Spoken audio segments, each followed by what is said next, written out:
has rekindled the championship aspirations of a team that has enjoyed a colorful and successful history. If the 1980 preseason was any indication of the season to come, it certainly looked bleak. The Browns dropped 3 of their 4 games. The loss at Minnesota led Browns owner Art Modell to say that his only mistake was telecasting the game back to Cleveland. The regular season opened on the road at New England, and the Browns' preseason flaws turned into a regular season disaster. The defense exhibited an inability to stop the run and pass and resulted in a 34-17 loss. The home opener for the Browns was against the Central Division Oilers on a Monday night. Never having lost on Monday night since 1973, the Browns were emotionally high. It was the Browns who scored first, and the fans had reason to cheer. But awesome Earl Campbell and the Oilers would prevail by a final score of 16-7. The Browns' first regular season victory would come against the Kansas City Chiefs at home, followed by a thrilling road victory against Tampa Bay. Brian Sipe gave Browns fans an idea of what to expect. He connected on 22 of 32 for 318 yards and 3 touchdowns. The following week, the Denver Broncos came to town, and Denver linebacker Randy Gradishar traveled 93 yards with a Brian Sipe interception. That play helped lead the Broncos to a 19-16 win over the Browns. The victory against Seattle the next week was the turning point of the season. Following Mike Pruitt's touchdown, the Browns began to roll over the Seahawks. This game marked the emergence of Pruitt repeating the strong performance of 1979. And it also showed that Brian Sipe remained consistent, throwing for over 200 yards for his 4th consecutive week. Equally impressive as the varied offense was the Browns' persistent defense. The Browns had been susceptible to a good running attack in the past, but they held the Seahawks to only 118 yards on the ground. Robert L. Jackson, the linebacker, stuck Jim Jodat on this goal line stand. The convincing victory at Seattle was the beginning of a winning streak that would stretch out over the next 4 games and would result with the Browns winning 8 of 9 games. The next team was Green Bay, and another patented last-moment victory for the Browns. The victory-clinching catch by Dave Logan came just 25 seconds left in the game. Week 8 of the season brought Pittsburgh to town. Nothing has to be said about the importance of any Steelers game. The Browns had not beaten them since October 10th, 1976, but today would be the Browns' day. Although Pittsburgh was without many starters due to injuries, they were no patsy. Cliff Stout, Terry Bradshaw's replacement, threw for over 300 yards. With less than 6 minutes left in the game, Sipe made a perfect throw to Ozzie Newsome, who did his part by making a beautiful catch for the game-tying score. Don Cockcroft kicked the tie-breaking extra point, and Coach Sam Ritigliano had his first win over the Steelers. The Browns continued on their winning ways with victories over the Chicago Bears and Baltimore Colts. Then came a heartbreaker in Pittsburgh. In one of the closest battles of the year, the Browns defense held Pittsburgh out of the end zone on a 4th down play with less than 3 minutes left in the game. After taking a safety on the next series of downs, the Browns had only to hold on a little longer to defeat the Steelers for the 2nd time this year. But it would not happen. Bradshaw's last second pass to Lynn Swann denied the Browns the victory at Three Rivers Stadium they had never achieved. Central Division foe and longtime rival, the Cincinnati Bengals, were crushed by the Browns 31-7 the following week, which set up the showdown at Houston. The special team on the kickoff gave the Browns their first break. Cleo Miller then carried the ball in from 6 yards out. The defense forced another turnover by intercepting a Ken Stabler pass, and once again, Cleo Miller, normally a blocking back, was called on to take it into the end zone. The final score, 17-14, and the Browns were at the top of their division. They were welcomed home by an enthusiastic stadium crowd that was anxious to see the Browns defeat the hapless Jets.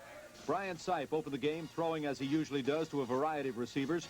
Both Pruitts scored to add balance to the day. The final, Browns 17-14 over New York. Next, the Browns traveled north to Minnesota, needing only 1 victory to clinch a wild card playoff spot. In one of the most incredulous games of the year, the Vikings came from a 23-9 deficit in the 4th quarter to win with no time left on the clock. Tom Darden made a great play to deflect Tommy Kramer's prayer pass with 5 seconds left.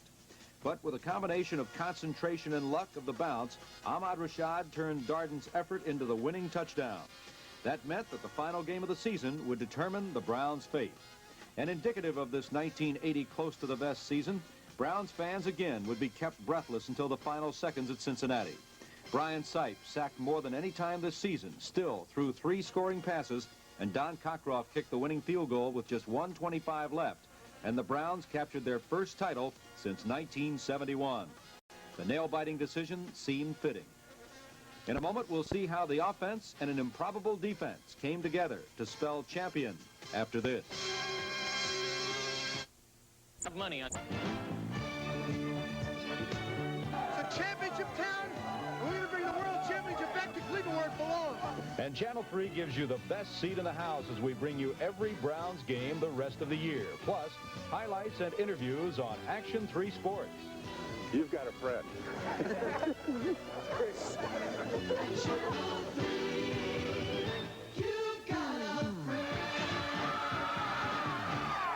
The Browns' rise up the ladder of the upper echelons of the National Football League has been engineered not only by quarterback Brian Sipe, but by a dramatically improving defense. Now, the high-powered offense, of course, characterized by the versatility and surprise with the outstanding running of the Pruitts and others, as well as the aerial show to all the fine receivers, the Browns are obviously hard to stop. But really, none of this would have happened without the great job of Coach Rod Humanick and his offensive line. I think that the success we have is probably directly related to how well our offensive line plays. And I'll tell you, there haven't been many games that they haven't performed excellently. And I've actually watched the guys work together, and they've become a pretty cohesive line. And so far as what they can actually do, the guys can get there, and different defenses will give you different line stunts, and they've been working together so long, as you know, they're able to pick up these stunts and do it with with ease to a certain extent. You know, when we came here, we said the most important thing in the pass offense is pass protection. And Brian has been afforded, for 3 years, great pass protection. The thing that's most rewarding about it is, Joe DeLameliere was a first-round draft choice. He's been to the Pro Bowl. When you see a guy like Tom DeLeon go back for the second time, who was a free agent, and a guy like Doug Deegan, who was a tight end and a late-round draft choice, finally make it after 10 years, that's really gratifying.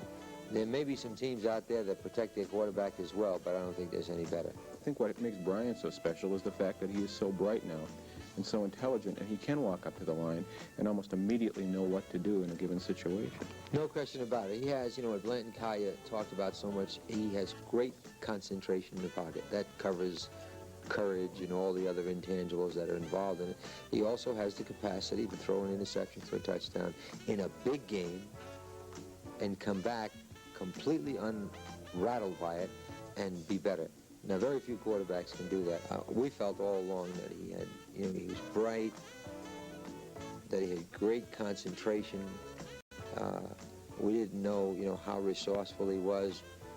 We were a little concerned at first with his ability to throw the ball and all the different things that teams have to do. But then he began to surface, and it started, everybody knows that we went to Baltimore.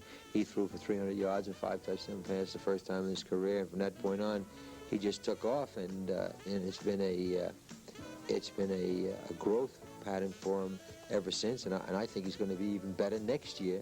The major change in the 1980 Browns basically is the dramatic improvement of the defense. Now, that's one of the reasons they were not in the playoffs in recent years. But in the offseason, the Browns went out and hired defensive coordinator Marty Schottenheimer from the Detroit Lions.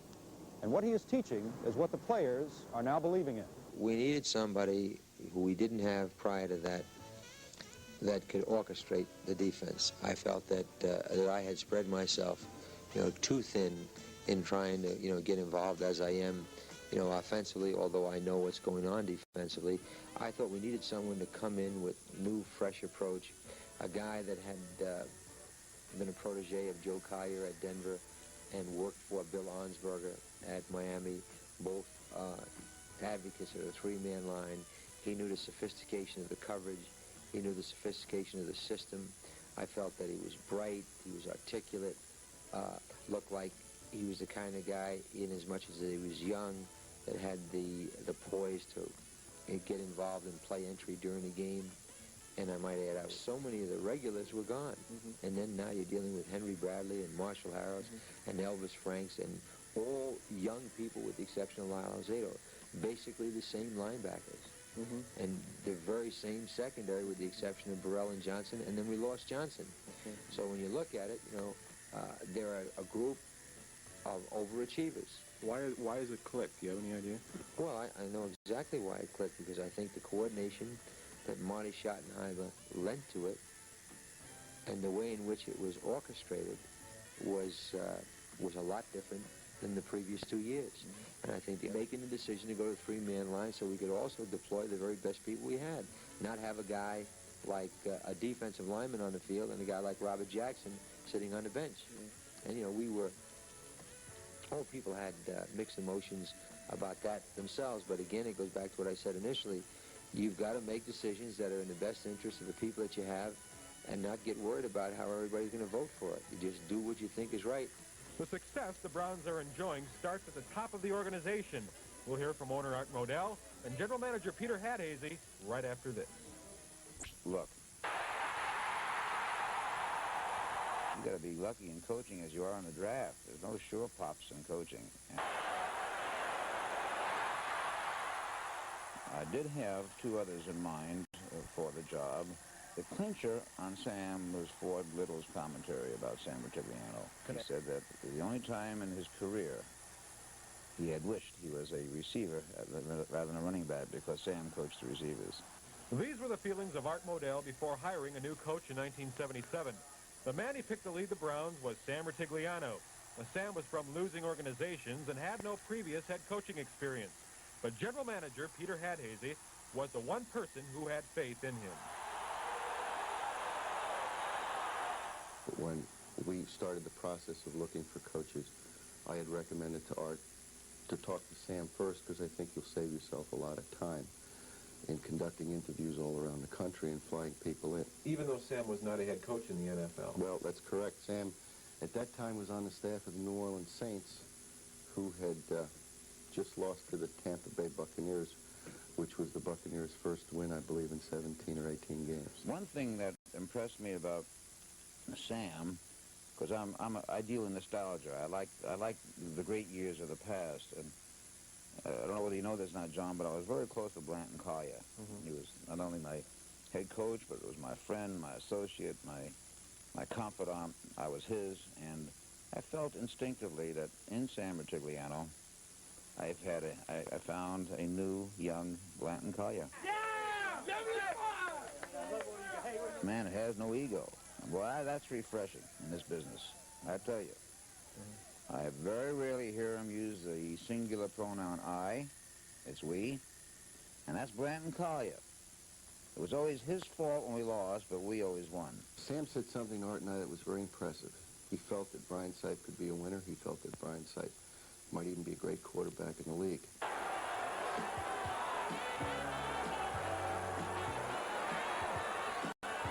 When Sam came in, he said that he was not going to create an offense and give Brian the ball and said, Brian, here's the offense I want you to run.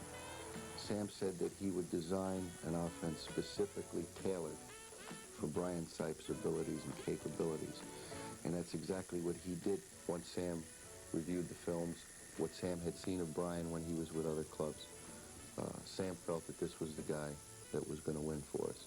And there was never any question in Sam's mind that, given the right offense to work with, Brian Sipe could be a winner in the league.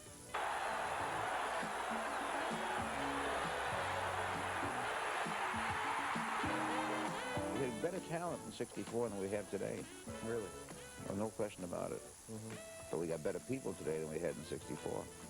And good people, good players, inside, mentally honest with themselves, will get the job done a heck of a lot quicker than that fast, fleeting receiver or running back who, when it gets tough, when it gets rough, is going to quit on you. We don't have quitters. It's over. The Browns are in the playoffs.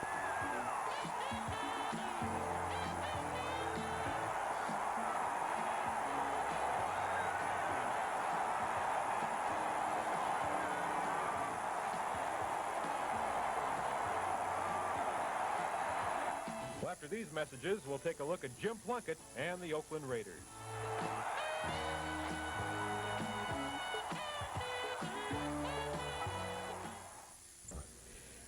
It seems like they use everybody as a receiver on their entire offense. You just can't single out any one particular player. And Brian Sipe's been having one heck of a year. You've had a chance to look at their defense on film. What do you think?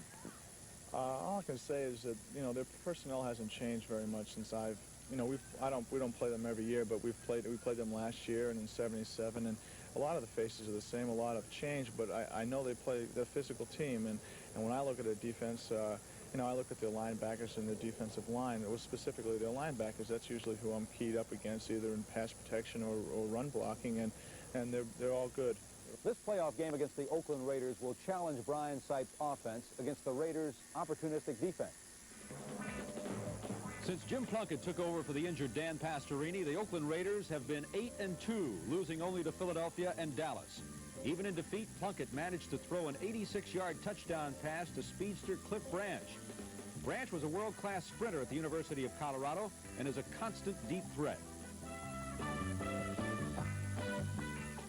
Plunkett has another excellent receiver in Bob Chandler, the 10-year veteran acquired from Buffalo in the offseason.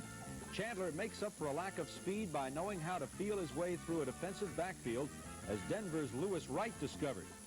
In the 4-year period between 1975 and 78, Chandler had 220 receptions, more than any other player in the NFL.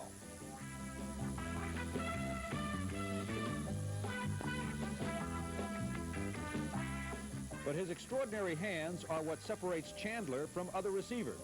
Just ask the Dolphins.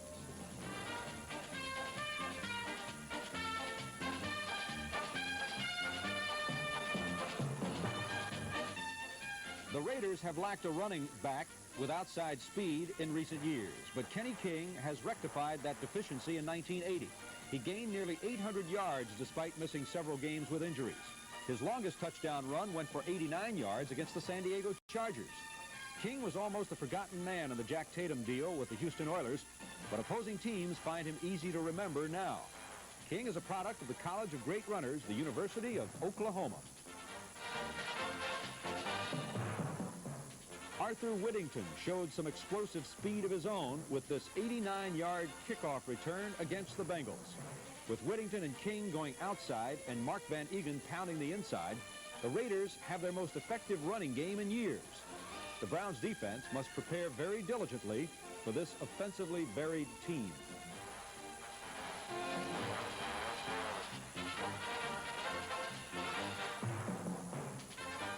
As much a trademark of the Raiders as their quick striking offense is their punishing defense. Besides being a wild man, John Matusak is a very big one at 6'8", 280 pounds. The Eagles' Ron Jaworski experienced the feeling of being up close and personal with Big John.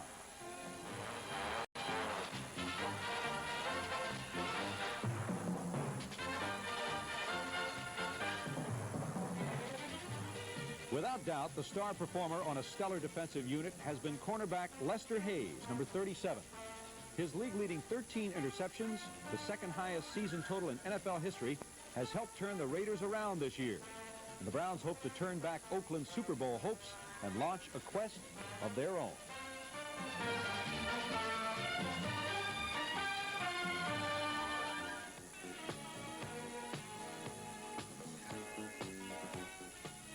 The Oakland Raiders.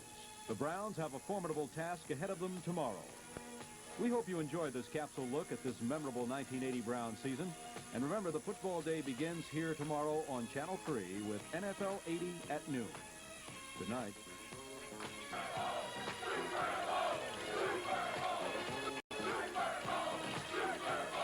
Championship town. We're going to bring the world championship back to Cleveland where it belongs.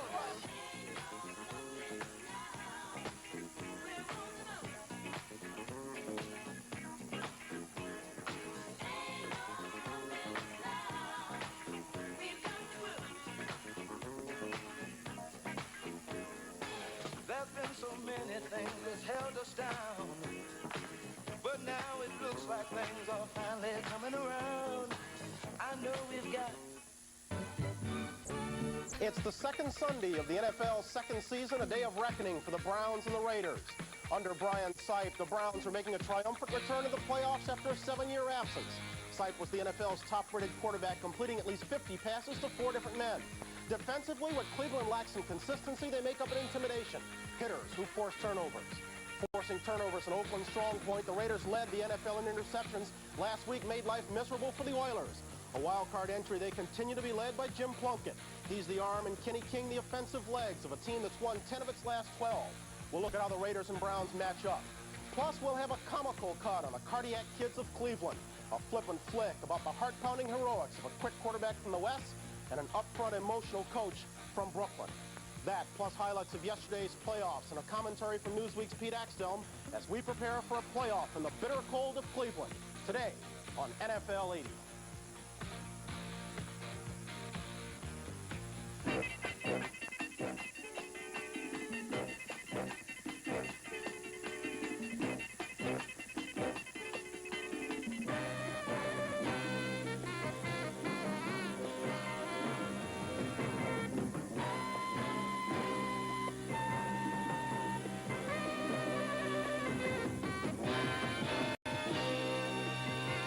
NBC Sports presents NFL 80, an inside look at professional football and a preview of today's playoff game. NFL 80 is brought to you by the full line of 1981 Volkswagens. Volkswagen does it again. And by the Pabst Brewing Company, brewers of Pabst Blue Ribbon, America's Blue Ribbon beer since 1844.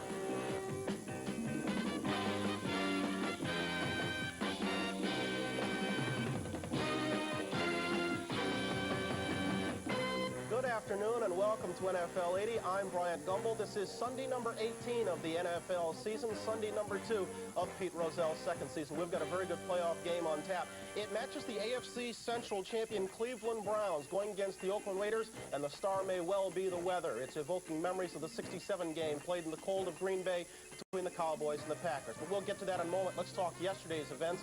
Two playoff games played yesterday in San Diego. The Chargers beat the Bills 20-14, and in Philadelphia, the Eagles turned back the Vikings. The final count 31-16. A crowd of over 68,000 on hand at Veterans Stadium saw the Eagles fall behind 14-0. It was 16-14 Minnesota in the second half when Max Runniger punted the ball away to Eddie Payton.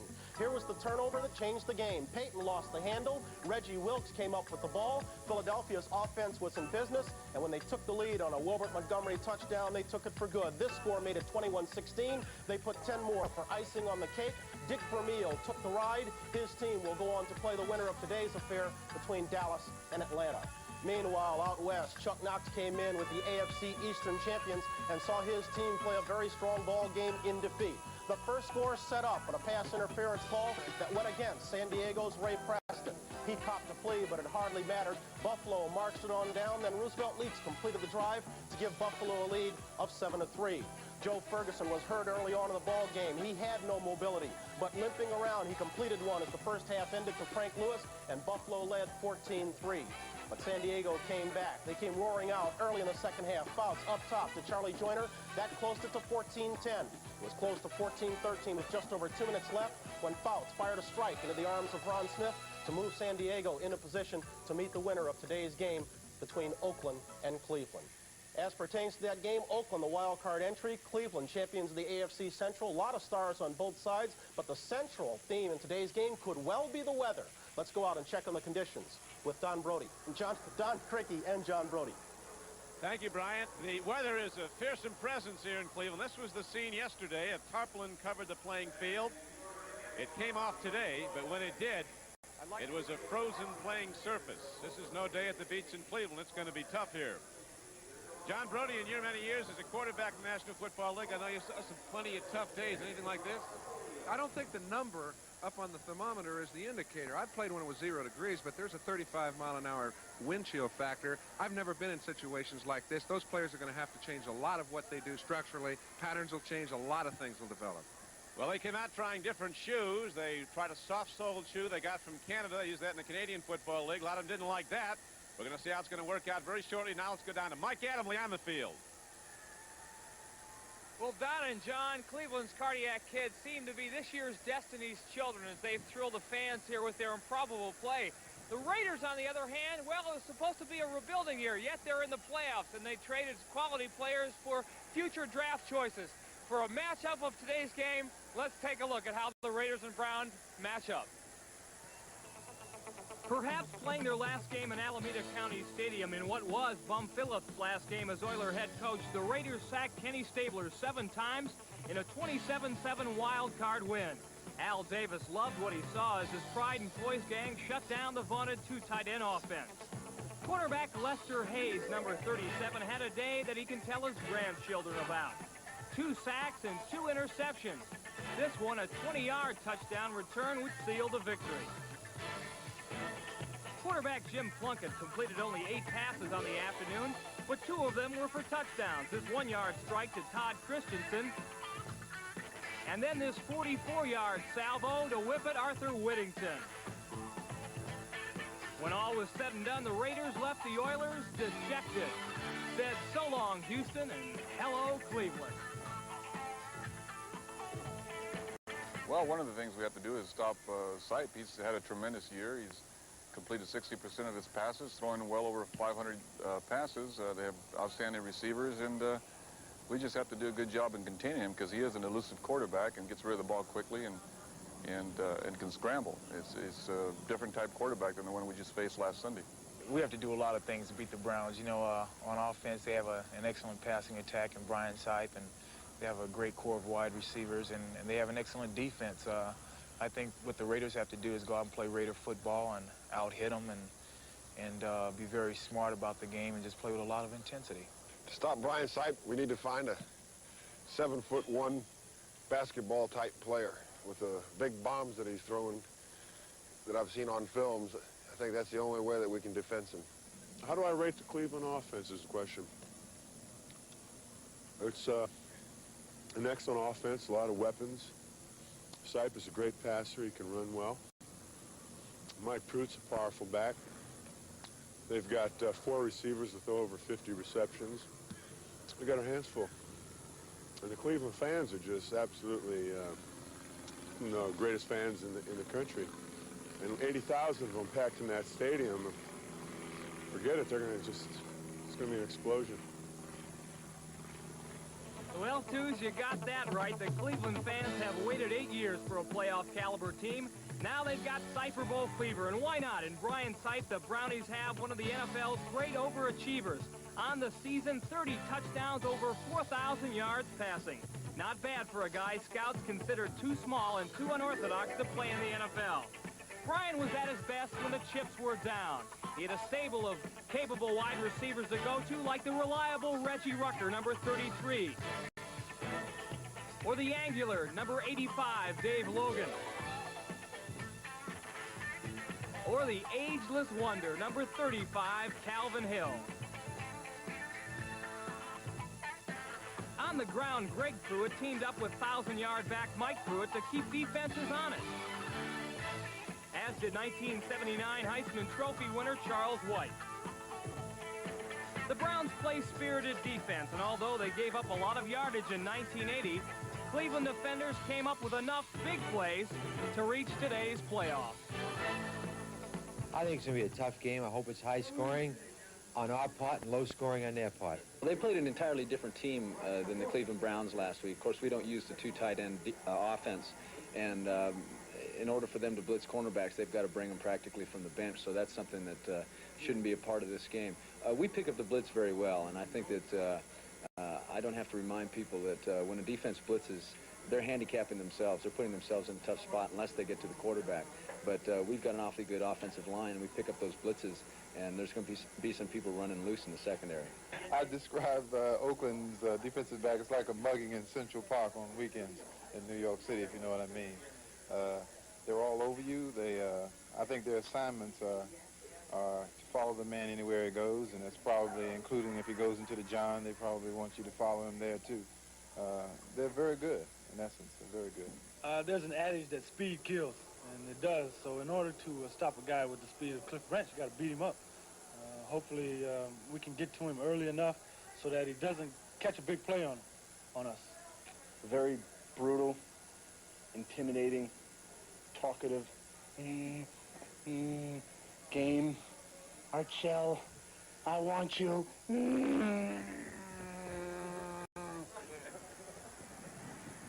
I'll tell you, Brian, Alzado's best weapon against Art Shell won't be boxing gloves. It might be ice skates. Michael, it's an obvious fact the conditions are the same for both sides, but based on their style of play, do the conditions figure to hurt one team more than the other? If so, which team? Not at all, Brian. I don't think it's going to benefit either team because the field is absolutely abysmal. And as far as the fans go, well, I don't think there's going to be many no-shows here, and that could benefit the Browns because there's going to be about 80,000 plus, and it's been a big help all year long. Okay, Mike, we'll check in later. Get in out of the cold. We've got a good ball game on tap, a pair of 11-5 teams. Oakland Raiders, the wild card entry. Cleveland Browns, champions of the Central. We'll look at their cardiac season right after this.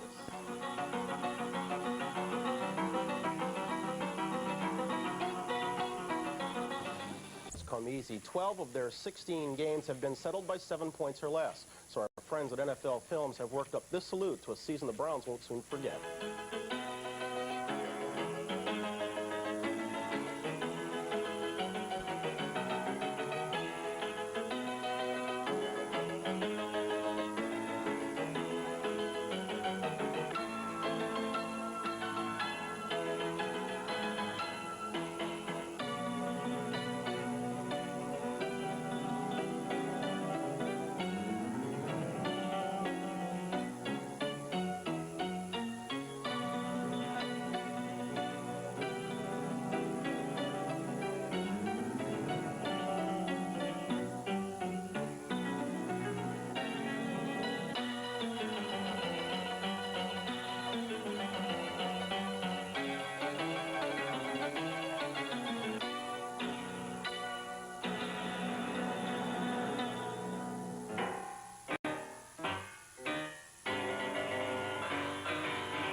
playoffs bring back memories of the greatest Brown of them all. His name was Jim, the subject of our kickoff report. Old Spice presents Kickoff.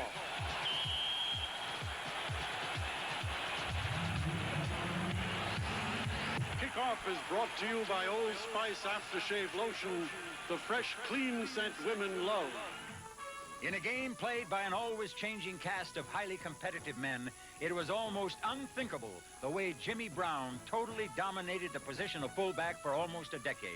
Drafted #1 out of Syracuse by the Cleveland Browns in 1957, he immediately led the league in rushing, as he would for 8 of the 9 years he played. He ran like no one else ever had, with a deceptive, seemingly effortless gliding motion, a thrust that propelled him through the line and into the open field.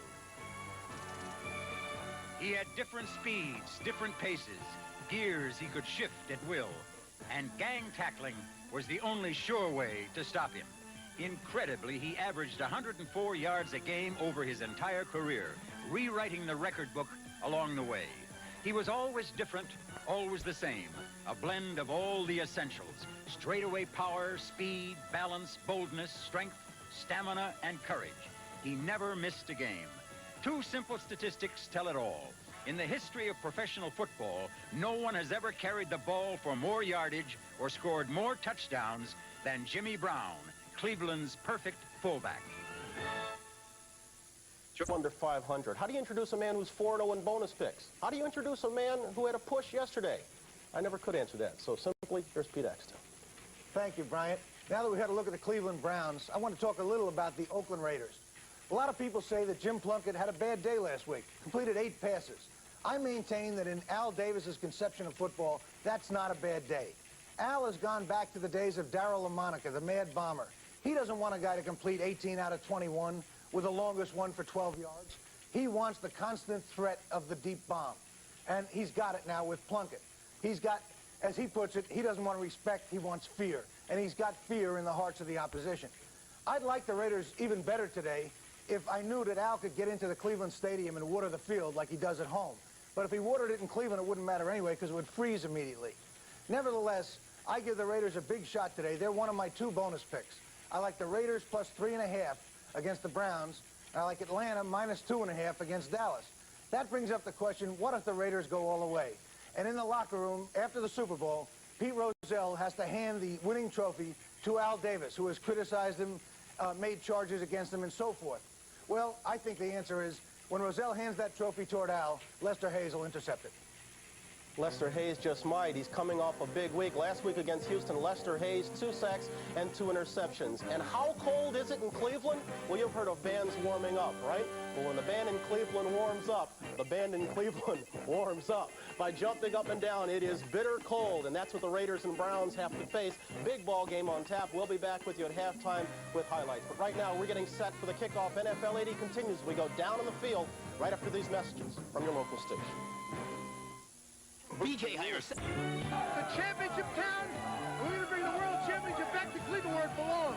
And Channel 3 gives you the best seat in the house as we bring you every Browns game the rest of the year. Plus, highlights and interviews on Action 3 Sports. You've got a friend. The Cleveland Browns got here with a great offense behind quarterback Brian Sipes passing. He threw for 30 touchdowns this year, had one of the great seasons of any quarterback in National Football League history. The Raiders, an interesting contrast. It's been a great defense that's carried them to this AFC divisional playoff game. Last week against Houston, the great Lester Hayes picked off 2, took this one back for a touchdown. Browns got here with offense, the Raiders with defense. And the weather is the 12th man in this game today at Cleveland. Temperature at game time 0. Wind chill this morning 37 degrees below 0. So the weather is a tremendous and awesome presence that is very definitely going to affect play. Good afternoon, everyone, from Cleveland Stadium. I'm Don Crickey with John Brody. John, the Raiders with their defense, the Browns with their offense. But really, when you look back at the outset of the season, it's surprising now how well they did. A lot of people were picking them 3rd in their respective divisions. Don, I think the reason they're both here is that they both showed that they were contenders, number one, but that they played well in the latter half of the season. Jim Plunkett first for Oakland came on and got them all started. Their defense picked it up after he got the momentum rolling. On the other side of the coin, Brian Sipe had one of the great years it's ever been in the National Football League. Statistics only tell a small part of that. So for both these teams to be here when they were picked to be mediocre and last is an accomplishment in itself. Interesting attitudes on the two teams. They're both very loose clubs. Brian Sipe, the Cleveland quarterback, says everybody talks about him being a loose player under pressure. He said, our whole team is a loose team under pressure. We've got guys, they all want the ball when the game's on the line, and the Raiders are always loose. These Pirates come in here ready to take on anybody, anytime, in any condition. Well, they're going to be a little puckered, I'll tell you, when they come out here. I don't care how loose they were in the locker room, which they were. Their style of personality has not changed. The people have changed greatly. I think the team that keeps their composure and does the things under awful conditions that nobody expects them to do will come out on top, and I don't know who that'll be. Well, this is the coldest playoff game since that famous Dallas-Green Bay game back in '67. It is really something, but a huge crowd is here, and we're just about set to go with the Raiders and the Cleveland Browns. When a man wears Old Spice, chances are he'll always get a warm reception. No wonder. The clean, fresh, masculine fragrance of Old Spice is a scent that women know and love. So when you're wearing Old Spice, the invitation is clear. It can really spice up your life. Put a little spice in your life with Old Spice.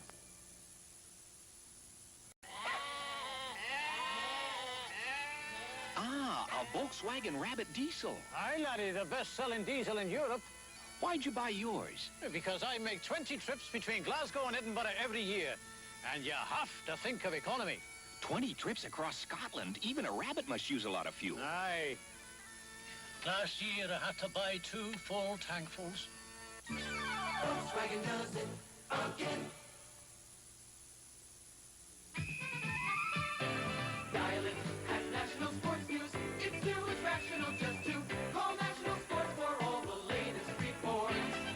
We're talking National Sports News. We've got it all. What a wonderful call. 900-976-1313.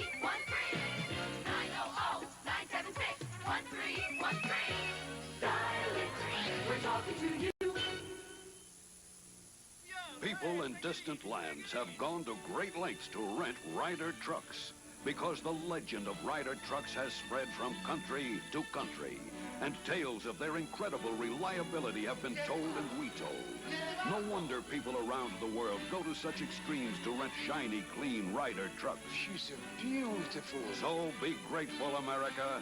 You're the land of plenty of Ryder trucks. The executive producer of NFL 80 is Don Ohlmeyer. Today's show produced by David Stern, directed by Bob Levy and Ken Fouts.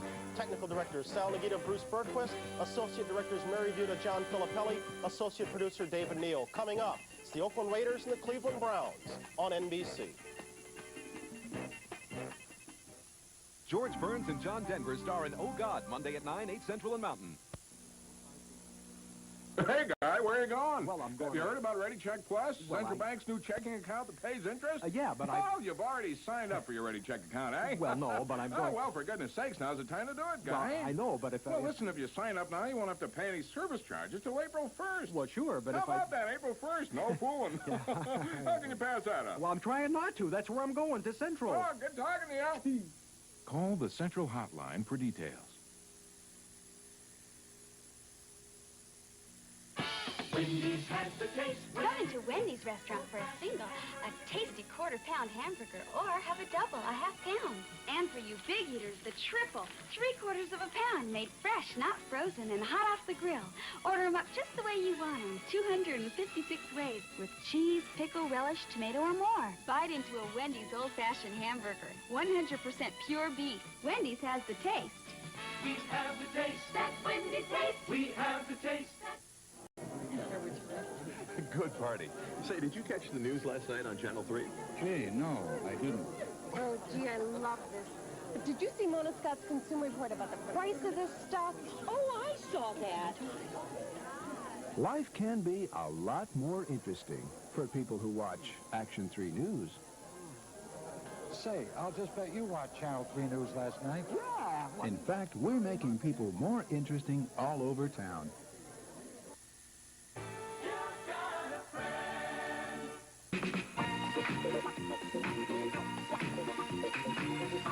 NBC Sports presents the best of the National Football League, the American Football Conference Divisional Playoff. Today from Cleveland Stadium, it's the Oakland Raiders versus the Cleveland Browns. This 1980 AFC Divisional Playoff game is brought to you by Natural Light Beer. Taste is why you'll switch to Natural Light. By Allstate Insurance Company. You're in good hands with Allstate. By Exxon. We're Exxon, working on energy for you.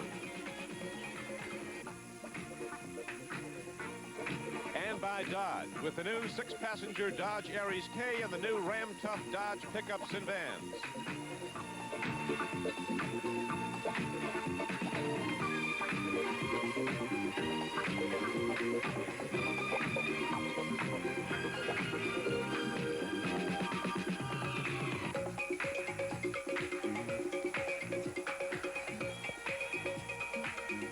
This is it, big game day on NBC.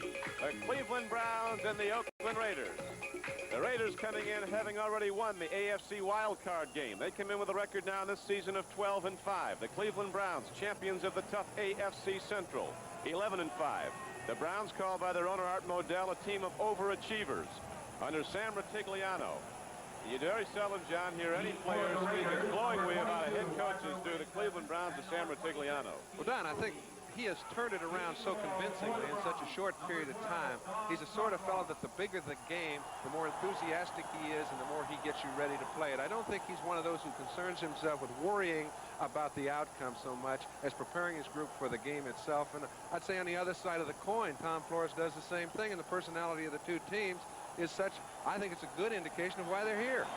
Well, Flores has done a great job, too. You don't hear enough about Tom Flores in his second year as the head coach of the Raiders, but in all those great seasons, the Oakland Raiders have had 16 consecutive winning seasons. No team in the National Football League has done that in the history of the league. Flores has been the offensive coordinator. He's planned all the game plans over the years, the recent years, and now he's the head man. The Raiders are ready, you can be sure, and so are the Browns.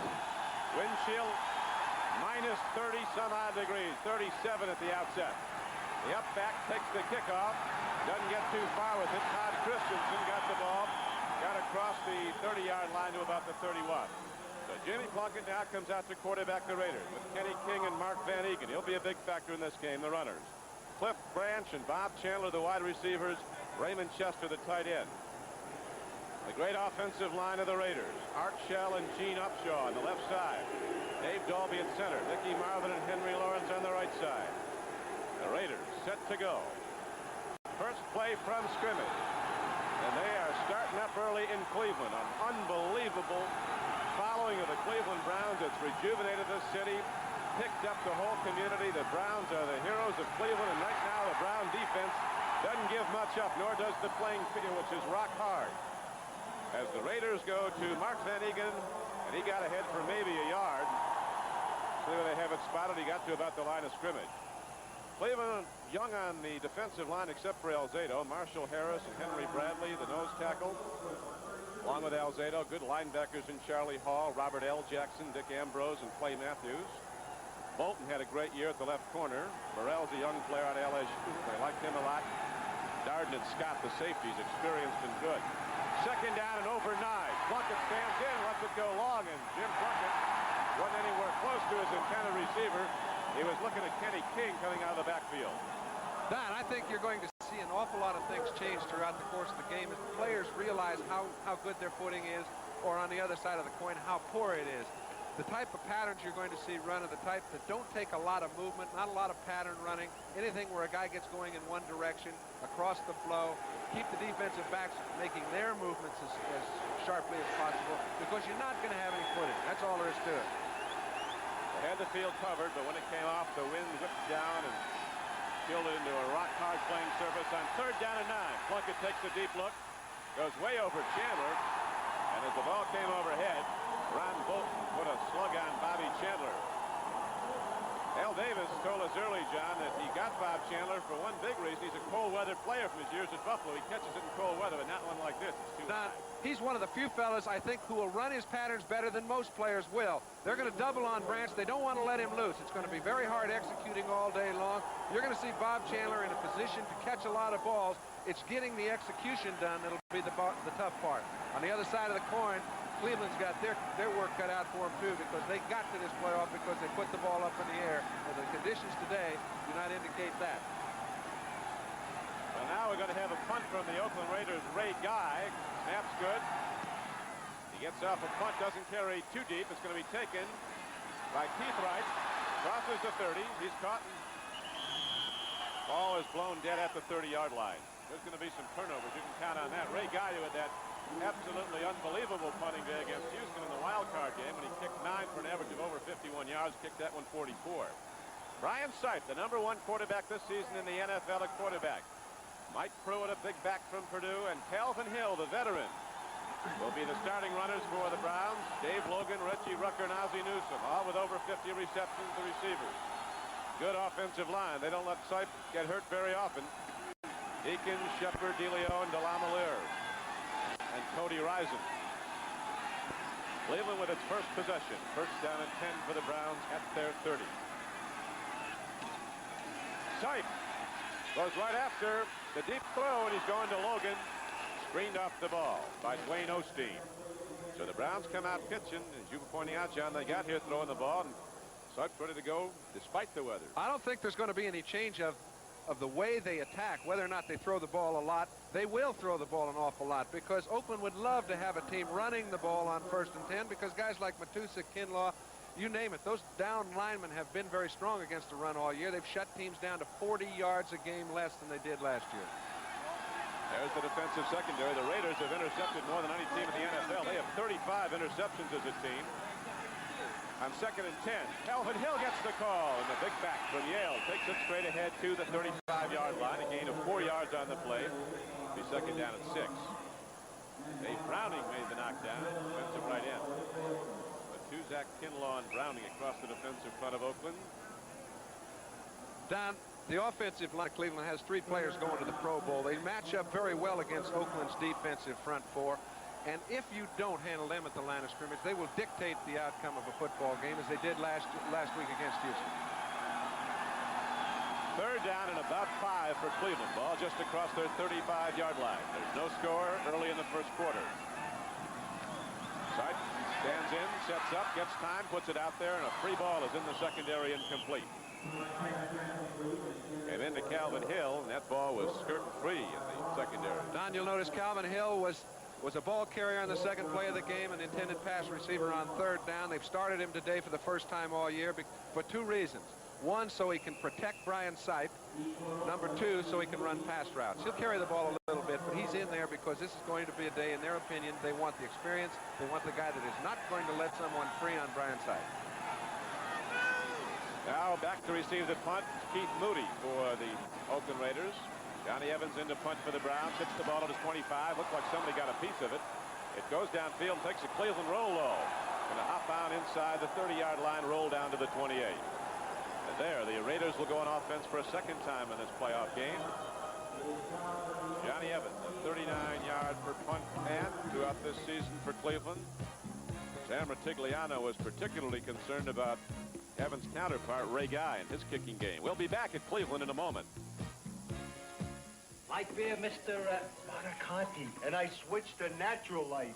You switched from that other light beer? Yeah, I think Natural Light's got the taste that leaves them all in the backfield. You bet, and there's nothing artificial in this less-filling beer. It's made with only natural ingredients. The real point is taste.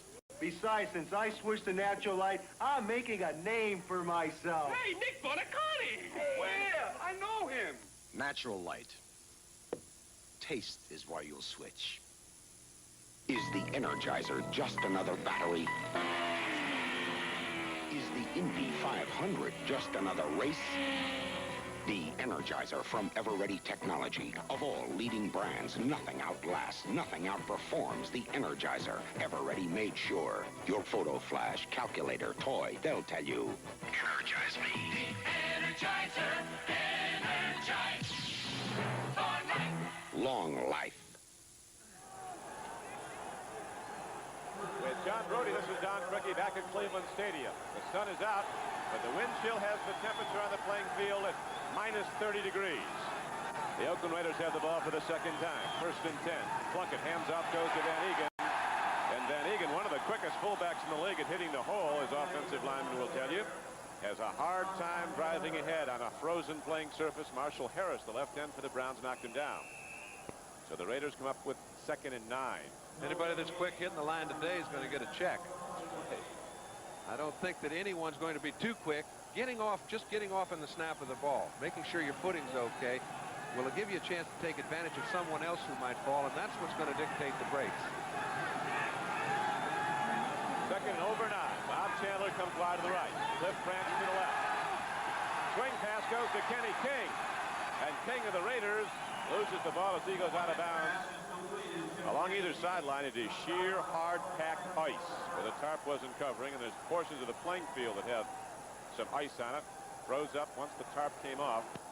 It is a tough track. You'll notice Cleveland is going to make Jim Plunkett throw it off to his backs. It's something he doesn't do very often.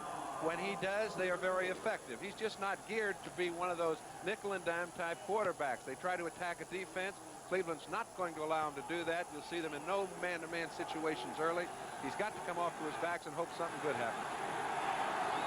Arthur Whittington is now in the backfield of Oakland, along with Van Egan. 3rd down and 5 for the Raiders. Plunkett lets her go long. Chandler going for the ball. It's intercepted by Cleveland's Ron Bolton. He was their leading interceptor this year. That was his 7th, so the Browns get the first turnover. Although Chandler fought him for the ball all the way down, but Ron Bolton gets the interception. And watch it again, John. I'll tell you, Don, that was as good as a punt. Very few people can punt the ball that far as Jim just threw it.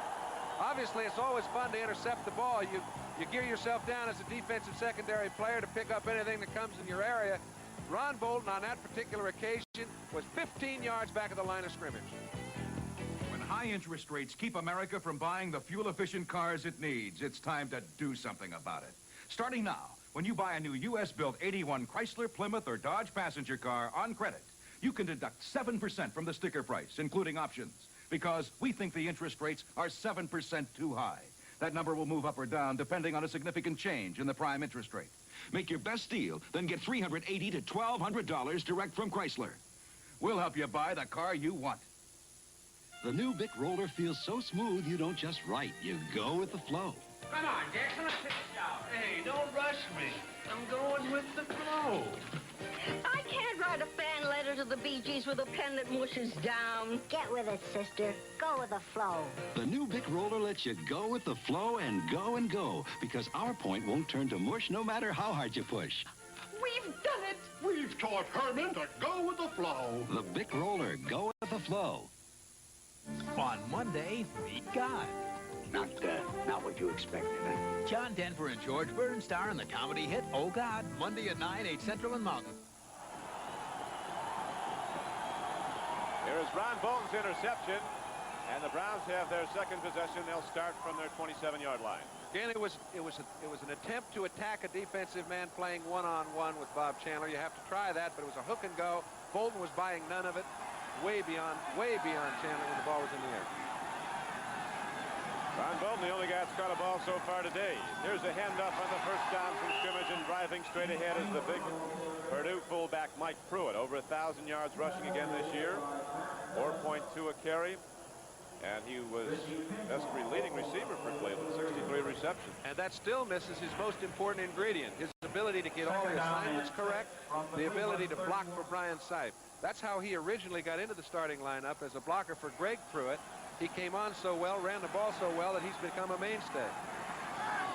Brian Sipe and Mike Pruitt both really developed as football players when Sam Ratigliano came in here. They've been the keys on offense. Here's a handoff. Again, they go to Pruitt on a 2nd down and 6 carry. Pruitt takes the ball out to the 34-yard line. John, we were talking about how nobody was looking for these teams at the outset of the season to make the playoffs. And even when the season began, it didn't look that way. They both lost 3 of their first 5. That's right. However, the whole personality of Oakland changed at mid-season. Their defense, you know, that's a very young defense. And contrary to what a lot of people think of, in the transition that's taken place in Oakland, a lot of the insurgence of new players has been defensively, and they have played so well. The guys like Lester Hayes, Matt Millen, a fellow that they thought was in between a linebacker and a defensive lineman, he's come on, they've let him do what he does best, and they've just come up with an amazing defense. Now it's 3rd down and about 3 for the Cleveland Browns. No score in the first quarter. They go to Pruitt. Raiders don't get much. He had to drive the ball out to the 37-yard line, and we'll see if he got there as they unpile. John, what about the football in playing conditions like this? Is it hard enough? They could play without it. I mean, it's very hard to hang on to, obviously. Now, it's like a brick in certain conditions, and they will try to throw the ball around because Cleveland has to do that. They've got a first down. Excellent offensive line surge got them that. Right now, when Sipe can throw a little screen, if he can run some draws, anything that's misdirection, don't make anybody change their own direction, but get the defense to change theirs. Sipe is a master at dinking and donking the ball around the infield, and if there's an edge, he might have it. That was our first down of the game. Ryan Sipe sets down the Cleveland Browns at their 37. No score in the first quarter. Sipe sets up, looking long, guns it over the middle, and Dave Logan had the ball and lost it. Now, Logan's one of the most sure-handed players in the league. You saw he was unable to take it. Don, you can't catch the ball in your hands. The ball is too hard. It feels like a frozen puck to any wide receiver at this time. If they can catch the ball in their body, they're okay. Now this fella his whole personality is to catch the ball in his hands. Rather than put his hands out after the ball, he's got gloves on. He's trying to make sure he can cradle the ball. It hits him in the stomach, coming a little harder than he hoped. They have to rehuddle. 2nd down and 10. Ryan Sipe comes into this game completing over 61% of his throws for over 4,100 yards, 30 touchdown throws, and he was only intercepted 14 times.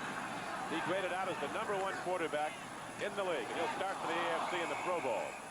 Handoff, but Mike Pruitt, coming out of his three-point, lost his footing, goes down to the 36-yard line. He'll be 3rd and about 12. Reggie Kinlaw, a fellow from Oklahoma. Here's another young standout defensive lineman for the Raiders. He's taken that middle, handling it very well. Now, in order for anybody to do well, if you're a Cleveland offensive football player, you know you've got to handle the middle. It's Dalby's problem on when the Raiders are on offense. It's DeLeon's problem when the Browns are on offense.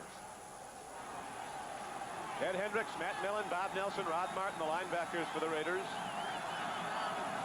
Actually, 2 linebackers, Hendricks and Millen, our biggest defensive linemen.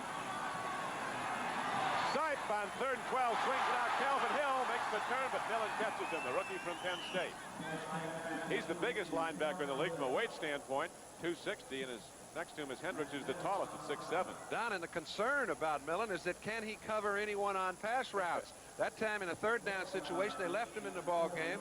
He covers Calvin Hill from the middle of the field all the way to the sideline. He's in a one-on-one situation, covers him very well, forces him to the sideline, and makes the tackle. But the Browns come up way short, and so they will go back to the punt now. Johnny Evans to hit the ball standing at this 26-yard line. Keith Moody is back all alone at the 20-yard line of the Raiders. Good snap by Sullivan. End-over-end kick. It'll be tough to field, and it takes again a Cleveland bounce. Well, that one had legs on it. Down to the 9. Moody picks it up, but the Browns sweep him under. So the Raiders start out for a 3rd time, but in a hole. There's something. They're giving the punter just a little bit too much credit. It's a 50-yard punt. Should have been caught for a 30-yard stop.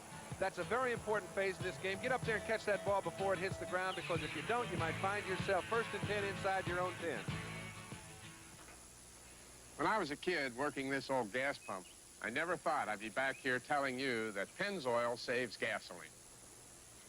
But now, that same Pennzoil that protects your engine saves you gas. Pennzoil has added gas savings to their regular multi-weight oils, and they've done it at their regular price. That way, more people can afford to save gas. Gas-saving Pennzoil. Quality in every extra mile. Sayers? Hey, wait! I forgot my scrolls! Hey, wait! My scrolls!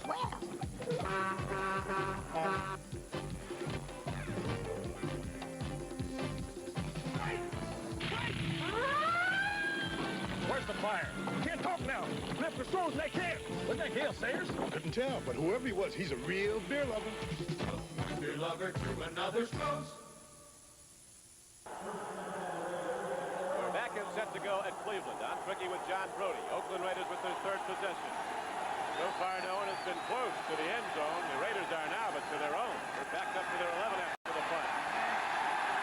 Browns shut down the run. Van Egan tries to go straight ahead, and Nick Ambrose fills the gap nicely. Ambrose filled the gap, but they're running at Lyle Alzado, something they don't really want to do. But their plus point over the years has been Art Shell and Gene Upshaw.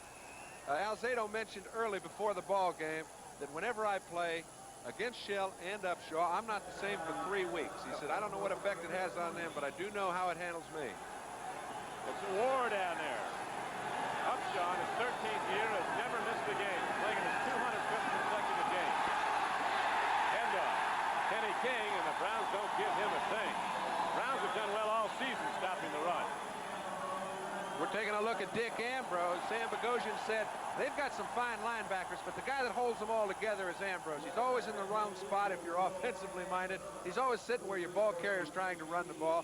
He's been underrated for a long period of time. Maybe that's why they're so good against the run. Ambrose has been underrated for a long time. Came out of Virginia as a 12th round draft choice back in '75, and he's been a consistent, very, very valuable player to the Cleveland defensive effort all these seasons. Now in his 6th year. Plunkett on 3rd down and 7, throws. He's got a man open, and then he loses the ball. Clay Matthews was there to hit Kenny King just as it came in. Okay, Plunkett's thrown the ball pretty well on 3rd down occasions twice. However, it's just as hard to handle as it is to get the ball there. Doesn't seem like either team is willing to suck it up and run the ball, hoping for a turnover. They both know they've got to create something. It's a healthy viewpoint, but very tough to execute. Well, the Browns defense holds again. It was a defense that gave up more yards than any defense in the AFC, but it didn't give up a lot of points. Again, let's check the punt returners. They're giving Ray Guy an awful lot of credit when the ball is as cold as it is. They're both playing 40 to 45 yards from the line of scrimmage. Under normal conditions, I can understand it, but they better get somebody up a little closer to pick off the short one. The winner of this game will, of course, be going to San Diego to play the Chargers next Sunday in the AFC Championship game here on NBC. Here is the punt. Ray Guy hits it well down the field. Dino Hall fields it back at his 40. Makes the turn to the 45, and Dino Hall, not big but very quick, takes the ball up the far sideline. And the Browns start out with their best initial field position of any of their drives, a 46-yard punt, a 7-yard return by Dino Hall. So with the wind chill in the -30s, we'll be returning to Cleveland Stadium after this. Allstate challenges you. Find your homeowner's insurance policy, then bring it in and compare. I personally accept Allstate's challenge. Because all homeowners insurance is not alike. Allstate could show you ways to get more for your money. Allstate's thrown us a challenge. Keep looking. Allstate homeowners insurance could give you more value for the money. So find your policy and bring it in. I found it. You found it? You're in good hands with Allstate. That's a promise. When you've got to rely on your vehicles, rely on AC Delco. Workin'. AC Delco. AC Delco for AC fire ring spark plugs, AC filters, Delco shocks, and now a battery that's even tougher than Freedom, the maintenance-free Delco Freedom 2 with more efficient starting power. AC Delco, working hard for you. For over 50 years, hard-working people have relied on AC Delco parts for just about anything that moves. AC Delco, working hard for you. Division of General Motors. Peggy Fleming captured hearts around the world in the 1968 Olympics. Now she competes again with Linda Fradiani and Dorothy Hamill on NBC's Sports World. 1980 was the first divisional title year for the Cleveland Browns in '71. This is their first playoff team since '72 when they went as a wild card. But it's been a storied tradition. Football in Cleveland, a hallmark franchise in the NFL. The great teams, the Motley and Otto Graham teams. And this stadium has been the site of some of the great games in the history of the league. Great championship games. Now with no score on the board, Brian Sight takes a long look. He's looking at Dave Logan. Logan had the ball and lost it. With 6:48 to play in the first quarter, the Browns try to strike deep and almost succeed.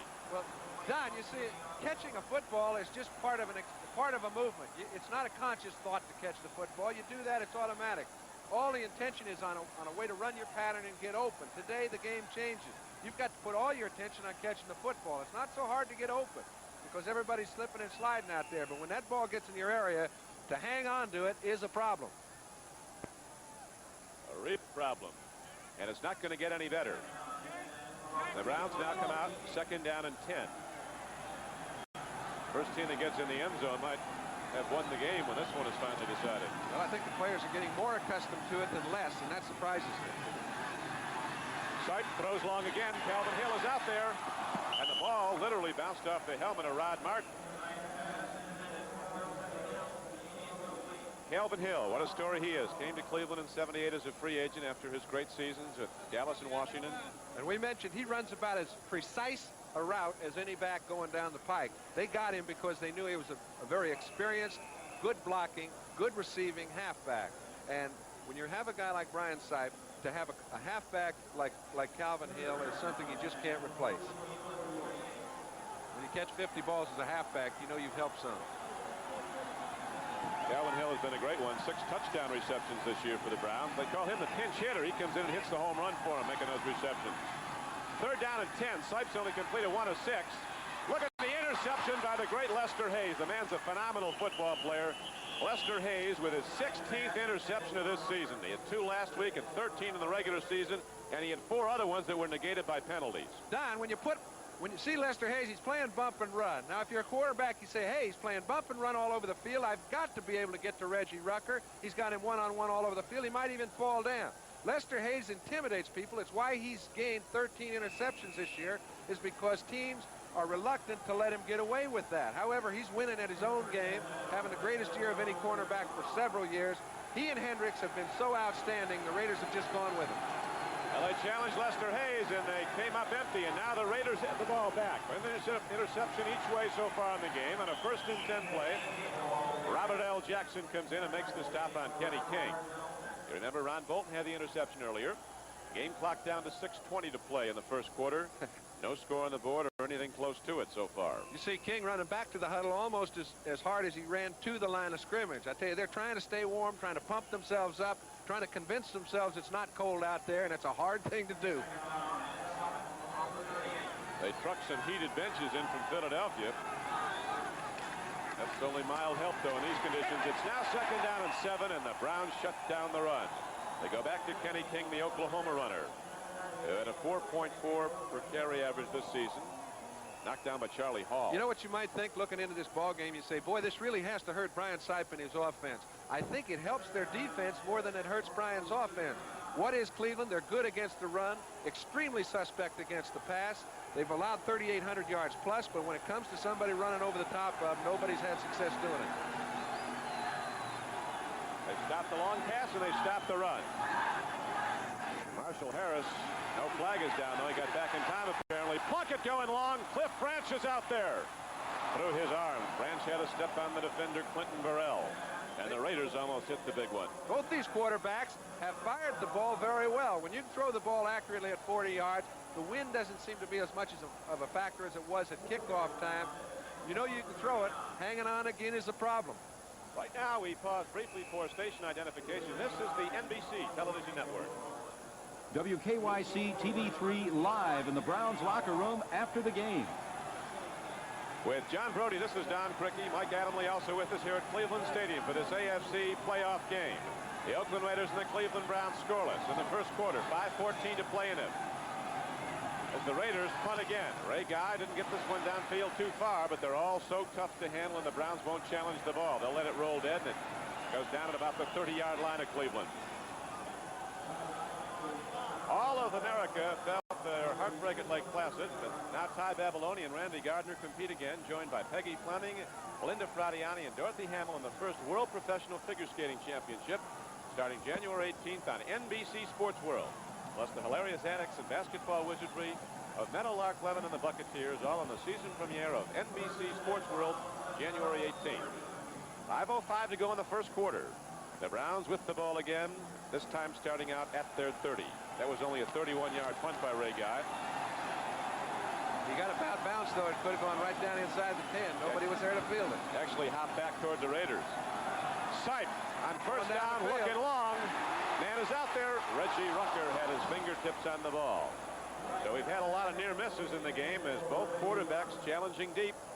despite playing conditions with temperatures minus 30 chill factor. And who were they challenging? They're challenging Lester Hayes. He just comes up with an interception. The next time they get the ball, they say, let's have one more go at Lester.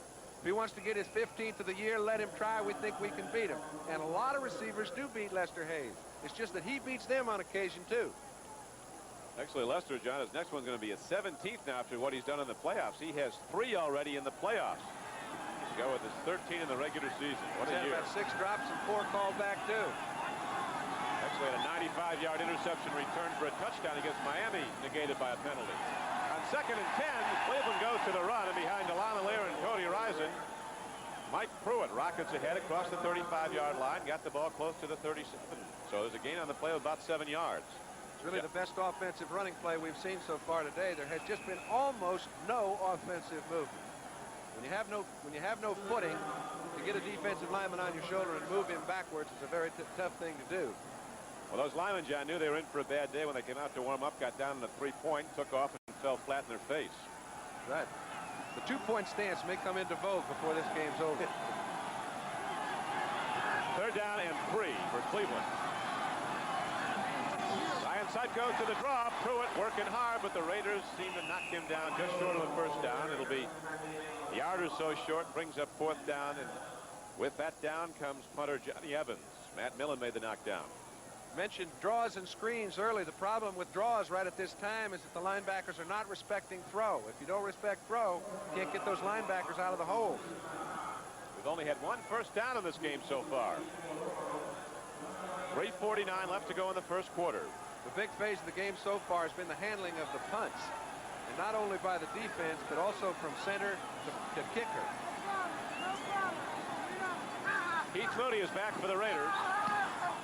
Line drive downfield, but again it takes a Cleveland roll, and Moody won't fool with it. So Johnny Evans hit that thing about 8 feet in the air, but on the frozen turf it kept on walking and goes down inside the 30. A 34-yard punt as it ended up. Not bad, it was net. That's right, no return. Brian Sipe being attended to or attending to himself on the sidelines. A lot of the players were wearing scuba diver gloves coming out. Keith Wright, one of the return men for Cleveland, was catching the ball very well before the game with it. Other ones had on those golf gloves. They came off quickly. Most of them seem to be going to nothing but a scuba dive.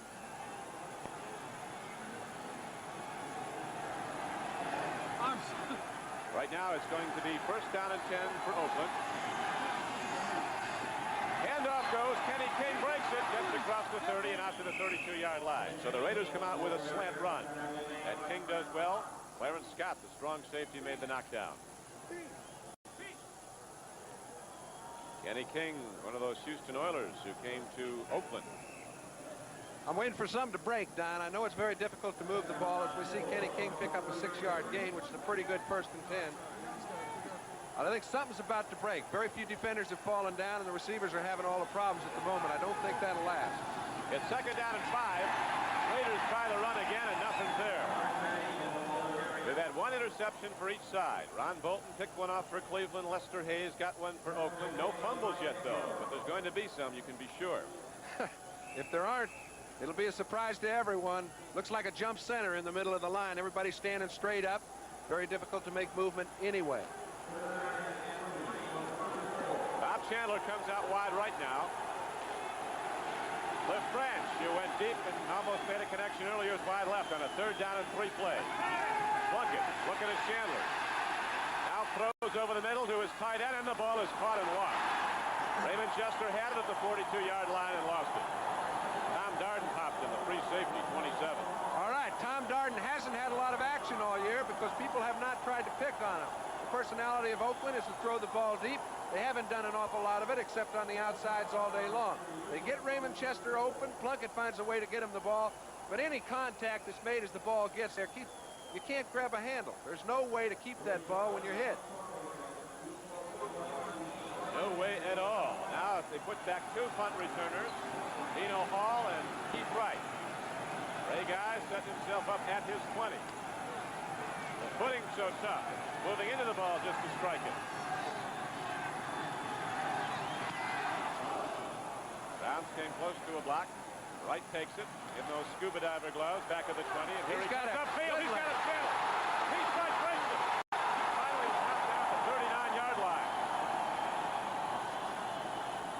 Wright had beaten that last man, he'd have gone a long, long way. As it was, he returned to 19 yards. 1:55 left to play in the first quarter. They get everybody caught, Don, coming straight up the middle. They just sealed off a little bit to the outside. Wright's trying to find a hole. Can't find it quite well enough. 46-yard punt, 19-yard return. Derek Jensen finally made the play. Pete Wright had to be helped off the field after the play.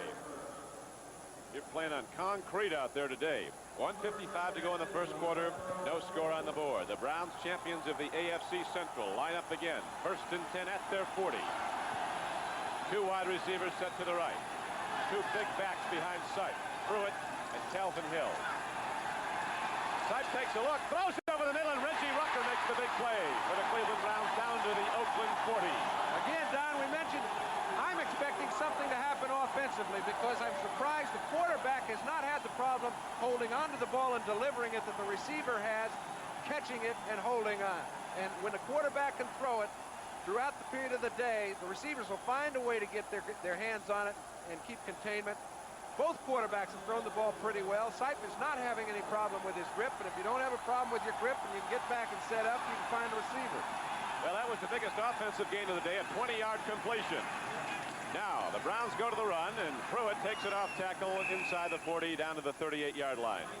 Don Cockcroft, the kicker for Cleveland, playing in his 6th playoff year. 13-year veteran was talking about kicking conditions on a field like this. He said one thing is you don't get the long field goal. The ball doesn't travel far. No, it won't. You'll notice on the punts, those balls are going 12 yards sometimes and starting to run. Ray Guy kicked 2 over 40 yards, and those are horrendous boots in this weather. What we've seen so far, the best way to get there to the end zone is to throw the ball because the runners haven't gotten much. I think 2nd down and 7 now. Sipe takes a look, swings it out. Ozzie Newsome, the tight end, takes the ball down at the 32-yard line, and he's very close to a 1st down on a 2nd and 8 play. We'll notice a little bit later how Brian Sipe's drop has changed a little bit. He is really oozing back into his throwing area. Footing is a little bit difficult, but the receiver can get open. You can see Rod Martin standing still. It's pretty hard for him to get any traction. Ozzie Newsome runs a quick pattern, gets the ball to him. Simple little pattern to run, easy to hit, hard to hold on. Big Ozzie Newsome, the 3rd-year tight end from Alabama. The man Bear Bryant called the greatest catcher we ever had at Alabama. Sipe spreads the work around. Rucker, Logan, Newsome all with over 50 catches, and Mike Pruitt had 63. 3rd and 1, and the Browns power the ball at the Oakland Raiders. Pruitt, 6'1", 227 pounds. Drives into linebacker Bob Nelson, and the Browns drive on. They went right over their own strength. DeLeon, Shepard, DeLamalure, those 3 fellas have been pretty good for quite a while. Got good surge on 3rd and 1. 7 seconds left in the quarter. I think this is the last play. They're trying to get one off. Right on 1st down, looking to the end zone. Rucker's out there. Touchdown! He lost the ball. Reggie Rucker had his hands on it and lost it going out of the end zone. He almost lost himself. He went right in the dugout. Looks like Osteen's trying to help him out.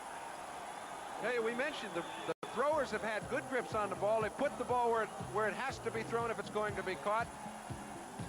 Rucker made a fine pattern, just didn't come down with the ball. When I was coaching, I was the boss.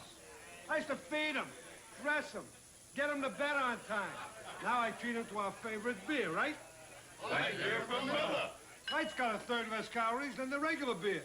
And what else? It's less filling, Red. And they really like the taste. Another beer, anyone? Yeah, do it. What's the magic word? Please. Light beer from Miller. Everything you always wanted in a beer, and less. Picking and choosing the right investments requires very careful handling. One wrong move can easily damage the best laid plans. At Merrill Lynch, we know that size and strength can be very valuable. But it is our sensitivity to your investment goals and agility in helping you reach them that makes us what we are. Merrill Lynch, a breed apart. This front-wheel drive Dodge Aries K Coupe has America's highest 6-passenger mileage and lowest 6-passenger price, $58.80, with its rich custom-pleated interior. Or equip Aries the way you like. Automatic transmission, power steering, deluxe wheel covers, white walls, AM radio. Choose the ones you want or take them all for only $65.95. 4-door, $100 additional. Aries K at your Dodge Ram dealer. Now make your best deal on a new 81 Dodge, then get $380 to $1,200 direct from Chrysler on top of it. Back at cold Cleveland. We're ready to start the second quarter of play. The Browns mounting a threat now. They have 2nd down and 10 inside the Raider 30-yard line. No score on the board. Brian Sight takes a look over. On it checked off. 2 wide receivers set left. Raiders up and tight and ready to bump and run. On 2nd and 10, a throw deep. Ozzie Newsome heading for the end zone with the ball, as you see, comes in high. Strong safety Mike Davis running with him for Oakland. Don, again, a crossing pattern. They're putting Mike Davis in an awful bind. They're leaving a free safety back there for Oakland is. But when you have to cover Ozzie Newsome all over the field, if he finds any segment of that field where he can get a little bit of footing, and the players are getting a pretty good feel of that situation now. In the middle of the field, there are places where you can plant and break away from a defensive back. That's an awful tough assignment. They've tried to come to Newsome a couple times, haven't been successful yet, but they're going to keep going at it. 2 for 6 on 3rd down. It's now 3rd and 10. At the 29.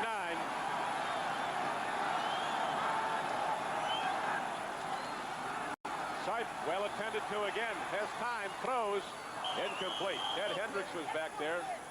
Knocked down Greg Pruitt, who came into the game. Coming out of the backfield was the antenna receiver. Pruitt in for the first time. Greg Pruitt. They threw to Greg Pruitt because on the other side, Lester Hayes did an excellent job on Logan. They wanted to go down the field, and the Raiders are playing a man-to-man. Most all over the field right now. They just have to get one person free. They haven't been able to do it. Cleveland coaches said you're assessing the Raiders on film. Their defense isn't complicated. It just executes so well. Cockcroft is going to earn his salary if he slips this one in from 47 and a half, 48 yards. Just like kicking a 55-yarder. The inability to throw and catch the ball in this cold weather has been a story so far, and also to kick it as Cockcroft, a sure-footed kicker, drives the ball into the end zone, but it doesn't come anywhere close to going through the uprights, and so the first scoring attempt from the placement comes up way empty, and with 14:44 left to play in the first half, we'll be back to Cleveland in a moment. The average business executive spends more than half his time listening. Listening poorly. The marketing strategy seems appropriate, but I think the double jump. According to research, we listen at a surprisingly low 25% level of efficiency. Well, as one of the world's major corporations, that's simply not efficient enough for us at Sperry. So we've set up listening programs that Sperry employees worldwide can attend. These programs are providing us with a skill that is hard to find these days, the ability to listen. A skill we can bring to the people we do business with, as well as the people we live with. Diane said he asked her first. I asked him about it, but well, I'm afraid I might hurt Diane's feelings. Well, I don't know what to do. Sperry, we understand how important it is to listen. It's an all-new BJ and the Bear. BJ moves to Hollywood and hires 7 sexy lady truckers. The 2-hour season premiere Tuesday, January 13th. This is Don Criqui with John Brody back at Cleveland.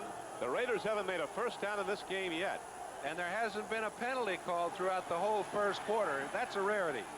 That's right. There's not been any penalties. Plucking on first down throws, and there's a connection. Receiver taking it right in his chest. Raymond Chester gets ahead to the 40-yard line, and the Raiders all of a sudden have their first down of the game. Robert L. Jackson on the knockdown. Pattern, you very rarely see Raymond Chester run. It looks like he's going to go down the field and make a turn. He goes down the field and stops. He's right in between the 2 linebackers. Just as he stopped, Plunkett got him the ball. That's why it looks like he's so wide open. It's against his characteristics. It's against the Oakland patterns. But it works. They're going to have to makeshift a few things today. Heath Wright, the punt returner, who was knocked down hard on the playing field, we're told has a concussion and probably won't play again today. Plunkett loses the ball. That's a free football, and Cleveland has it. The Cleveland Browns have the ball inside the 25-yard line of Oakland. So the first fumble recovery of the game is a big, big one. Marshall Harris, the left end, swept up the ball as Plunkett had it knocked free, fading to throw. And the Browns will go 1st and 10 at the 23-yard line of Oakland. It all took place, Don, for one simple reason. Marshall Harris was the recipient, but it took place because the defensive secondary was playing real deep. Plunkett wanted to go down the field. You can see Bradley, he comes in, gets a piece of the ball. Plunkett did not give him credit for being able to get it loose. He did jar it loose, didn't come off to a back quick enough. As a result, turnover.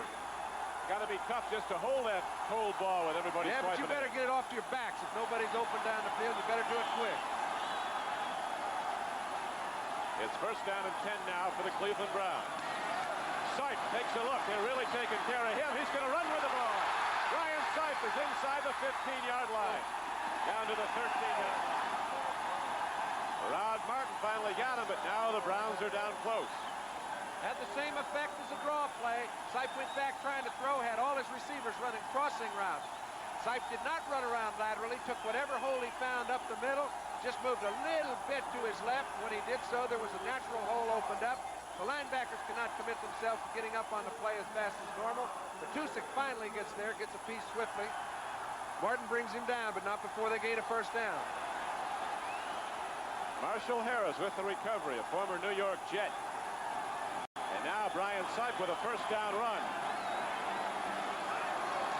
Handoff up the middle, not much there. Going with the ball is Cleo Miller, a big back. He drives the ball down close to the 13-yard line. This telecast is presented by authority of the National Football League and is intended for the private use of our audience. Any rebroadcast or other use of this telecast without the express written consent of the Cleveland Browns and the National Football League is prohibited. When they start running, Don, Bob Nelson, number 51 for the Raiders, is generally in the middle of the action. He stopped that play for no gain. He's another one of those young insertions that the Raiders have put into their defense. Ball down to the 13-yard line now. Bob Nelson, a former Buffalo Bill. Raiders have an awful lot of people they got from other teams as free agents that have turned into fine players when they get in the whole scheme of the Oakland system. Here's a pass into the end zone.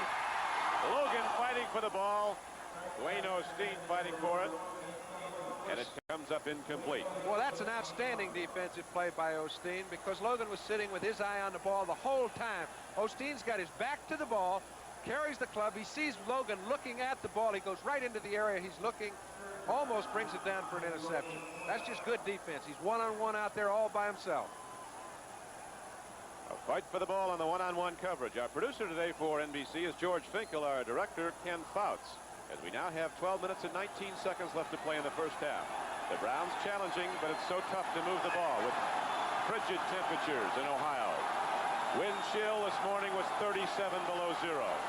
3rd down and 10 for Cleveland. Sipe stands into the end zone. Rucker going for the ball. He caught it! No, they ruled he got it out of bounds. He held on, but the official right there said he was not in bounds when he got it. Hey, that's one of those plays that if the field had been dry, he would have been able to slow his momentum down enough to get his other foot in bounds. As it existed, he couldn't do that. He just caught the line with his 2nd foot. The official was right on the play and saw it. But, hey, they're picking on those corners, and as long as they try to play a man-to-man, they're going to try and continue picking on him. You see Rucker comes down with 1 foot there. He can't put his foot down. He's got to put his other foot on the yellow. So now Don Cockcroft will try another field goal, but first we'll watch Rucker again. This is live. Cockcroft setting up for the field goal. No cinch. Paul McDonald holds, and Jerry Sullivan snaps. And the ball is on the way. It is no good. Lester Hayes went to the moon when that one went wide. He jumped about 10 feet in the air. It's one thing to throw the ball down. It's another thing to kick it. It's a totally different feel when it hits your foot. The ball goes like a brick. We've seen punts have problems. We've seen 2 chances for field goals have problems, and the score remains at 0-0. America's not going to be pushed around anymore. Dodge announces an historic breakthrough, the new Omni Miser with the highest highway mileage any American car has ever achieved. Miser squeezes out more gasoline mileage than Toyota Corona, more than Honda Accord, more than VW Rabbit, more than the World Car 4-door Ford Escort, and at a lower price, only $52.99. Omni Miser at your Dodge Ram dealer. Now make your best deal on a new 81 Dodge, then get $380 to $1,200 direct from Chrysler on top of it. Coca-Cola can't wait. For half a century, aluminum has played an important role in the development of the automobile. That's especially true today. Aluminum's now being used in dozens of new ways to reduce weight and increase fuel economy. Next Sunday, it's the AFC Championship as Dan Fouts and the Aerial Express of the San Diego Chargers take on the winner of today's game. See which team will achieve the title as best in the AFC and gain entrance into the Super Bowl. Next Sunday on NBC.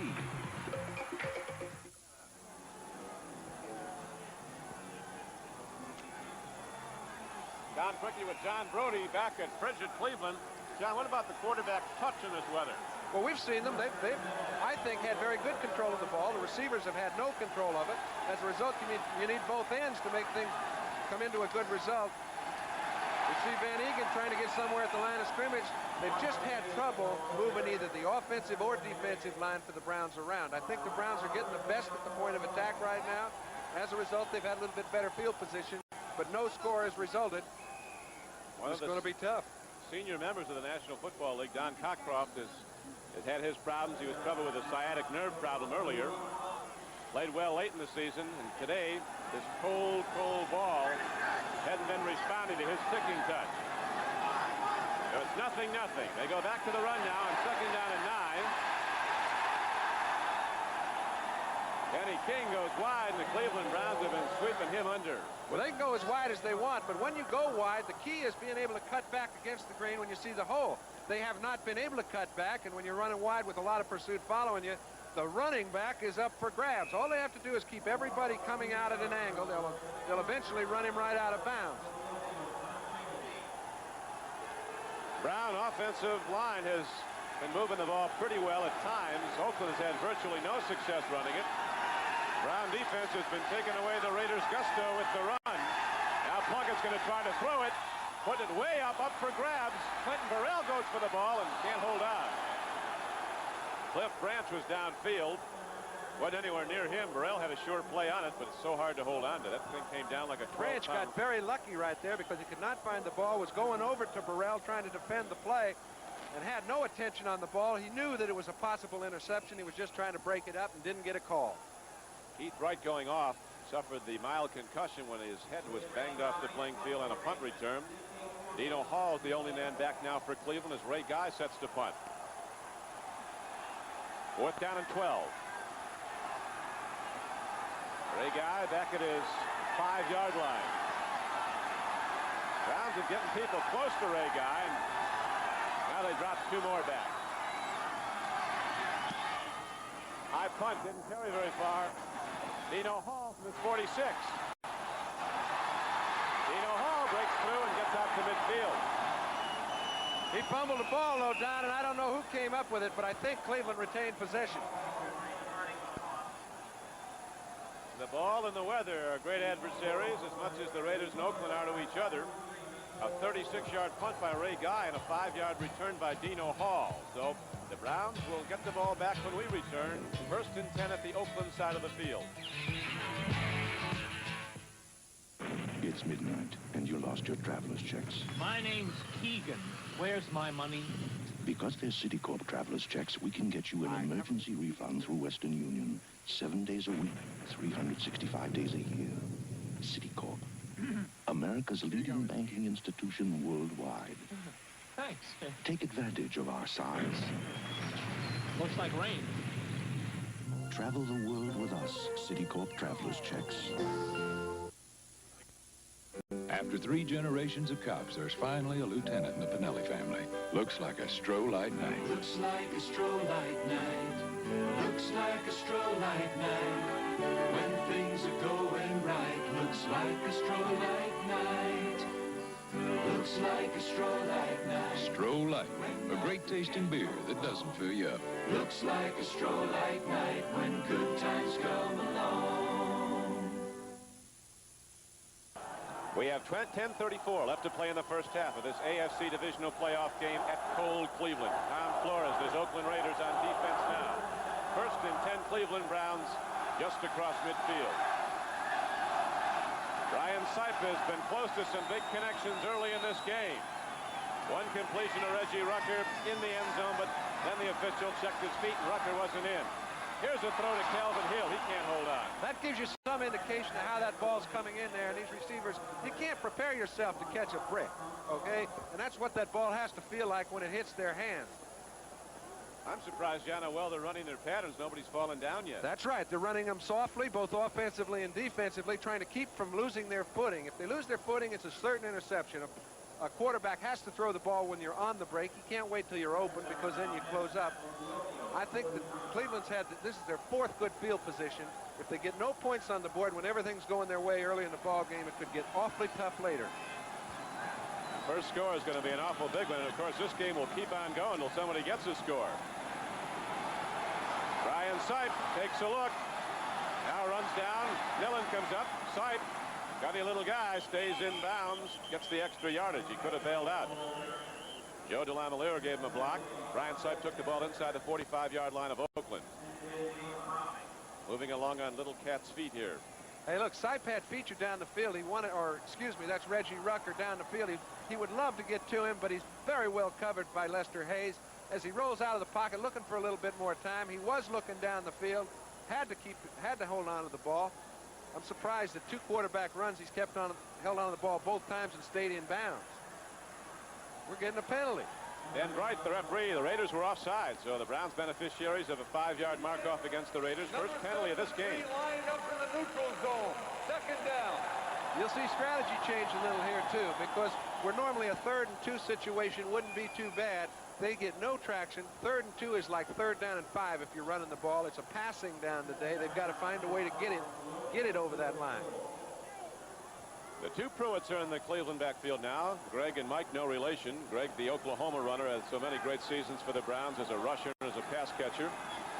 Slowed this year because of injuries, has a knee problem. But he's always a threat. Greg Pruitt. 2nd down and 5 for Sipe and the Browns. Back to the run. Look at that big back. Shoot up the middle. Come inside the 40 and down to the 39-yard line. It looks like Mike Pruitt has a first down for Cleveland. John Matuzak and Dave Browning on the knockdown. Shepard and Deacon just made some room there. On the few occasions where there has been movement at the line of scrimmage, it's been the offensive line of Cleveland that's made it. Mike Pruitt has been the best runner in this game with 28 yards. The Browns down to the 39-yard line of Oakland with a first down. Rucker is wide right. Logan's on the left flank. Newsom the tight end, but he can go deep too. Here's a pitch back to Greg Pruitt. And the Raiders get him and throw him down. Hendricks, who's having an all-pro season, came up from the outside linebacker, number 83. He actually had such a good season that several people put him on the ballot as player of the year. Not defensive player of the year, but Jim Thorpe Trophy player of the year. And he's one of these guys that has put such personality into their defense that it's almost like they're attacking the other team's offense. He's freelanced most of the year. Charlie Sumner's kept everything simple for everybody else. He and Lester Hayes have just made so many turnovers, it's kept everybody off balance. Ted Hendricks, a 4-time All-Pro. Of course, only one defensive player has ever received that Jim Thorpe Trophy. Alan Page, when he's with the Vikings, did. I think it was in 72. 2nd down and 10. Sipe lost the ball. I think he lost it for good. No, he got to it. Brian Sipe says, give Sam all the credit. Sam Rutigliano, he's the miracle worker of this team. But Sipe has been a great, great player. Graded out #1 among all the quarterbacks. Don, that's the personality of Brian Sipe. It's also the reason he took an awful lot of knocks earlier in his career. He's not a finger pointer. He's the kind of guy that takes the responsibility, distributes the credit. But he is a very tough nut. He's one of these guys that comes in and takes responsibility for things when things aren't going too well. You noticed he has not backed off from throwing that ball all over the park, and he won't. And now it's 3rd down and 10 for the Cleveland Browns at the 40-yard line of Oakland. 8 minutes and 7 seconds to play in the first half. Careful. Eddie Hendricks. Eddie Hendricks it was. He came smoking and nobody touched him. So the Browns are taken way out of position.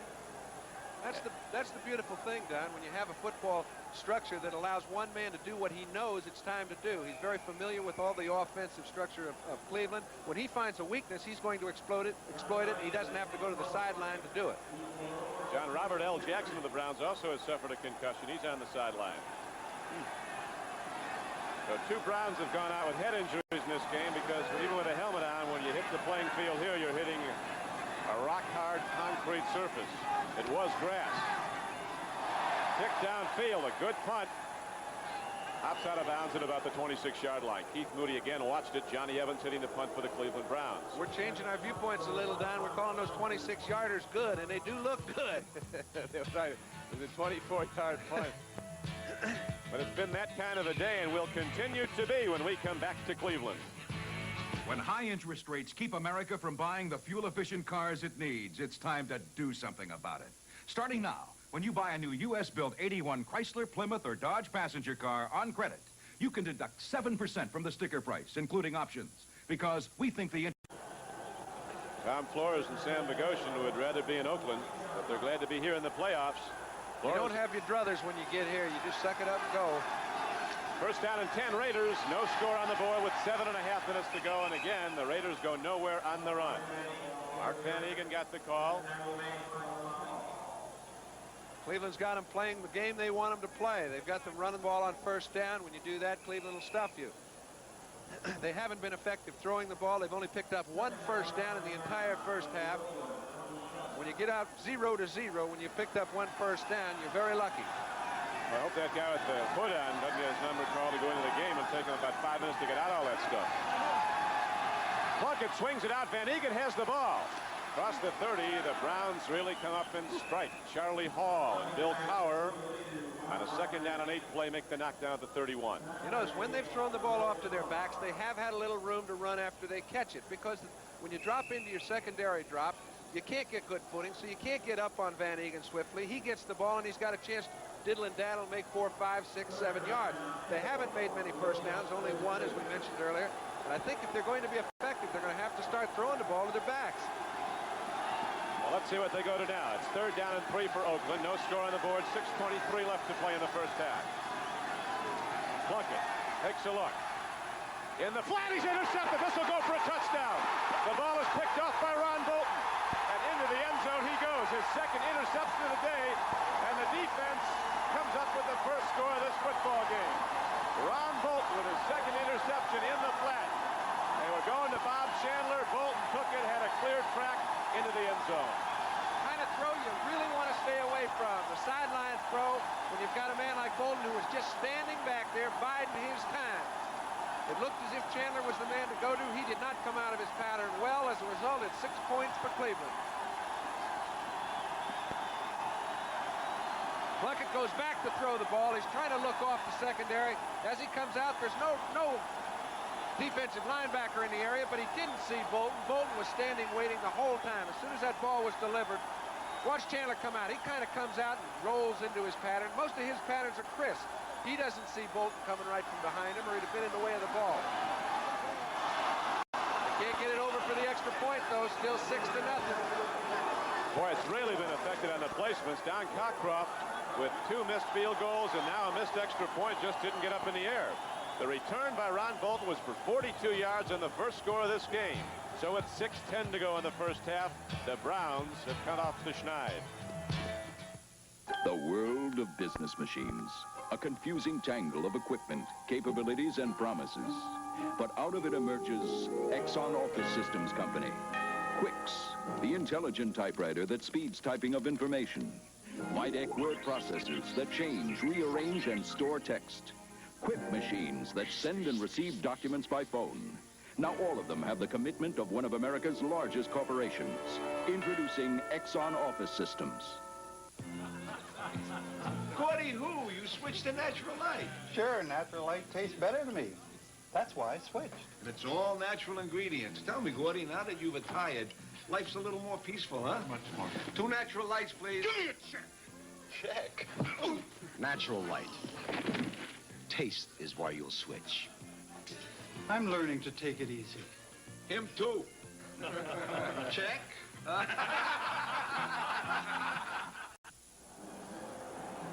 The first score of the game is up. And it comes from a defensive player, Ron Bolton of the Cleveland Browns. All right, Don, you know, in looking back, Bob Chandler's plus point is how well he runs his patterns, not his speed. But if you don't get on him, he'll run his patterns and beat you to death. Today is a very difficult day to run any kind of pattern. You noticed he came out of it and he slid down the line. It enabled Bolton to run right in front of him, pick the ball off for 6.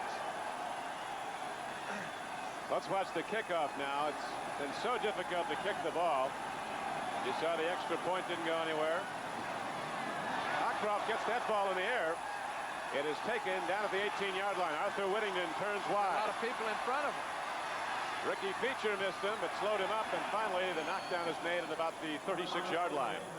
So the Raiders go back on offense, first and 10. 5:58 to play in the first half. Here's the touchdown again. Plunk goes back. Sometimes you're trying to take something that you just can't handle. That kind of mistake dictates the outcome of playoff games. As we've looked throughout the league over the first 4 or 5 playoff games, it's been mistakes more than offensive execution that's dictated the outcome. Sam Rutigliano and Jim Plunkett are old friends. Rutigliano is the offensive coordinator at New England back in '71 when Plunkett came there as the #1 pick in the NFL. He says of Plunkett, it's been a career of trauma, but finally he's getting what he deserves and playing with a good team and getting a chance. Plunkett's going to run, throws on the run. Way too much on it. Cliff Branch was downfield, but a Brown, Clay Matthews, ended up nearest it. So did Dick Ambrose come close to getting the ball. Still trying to go downfield, Don. When you try to go downfield, your quarterback has to wait for his receiver to get open. Cleveland has done very well. They've played it smartly. They're playing a deep zone. They're trying to make Oakland execute inside the seams, and they haven't been able to do it. We're told from the sideline, John, that it was Ted Hendricks who got a piece of the extra point attempt by Cockcroft. It wasn't going very high. I'm not sure it would have gone in anyway. Plunkett is 3 for 12 throwing the ball for 21 yards. He's been intercepted twice. Look at Bob Chandler. Did he get there? Is the reception. We're talking about Al Davis saying Chandler's a cold weather catcher, and that was a superior play by Bob Chandler. He can catch a ball in a swimming pool. He's just a great receiver that is really hampered because of the conditions today. Plunkett throws the ball in between the seams. We mentioned he wasn't having much success doing that.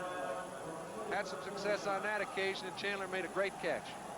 All those seasons in Buffalo helped Bob Chandler. He played 9 years there, a former captain of Southern California. He caught 10 for touchdowns this year for Oakland. Caught 49 balls in the regular season. Swing pass to Kenny King. On first down, King turns wide and gets down to the 45-yard line of the Cleveland Browns. Clay Matthews ran him out of bounds.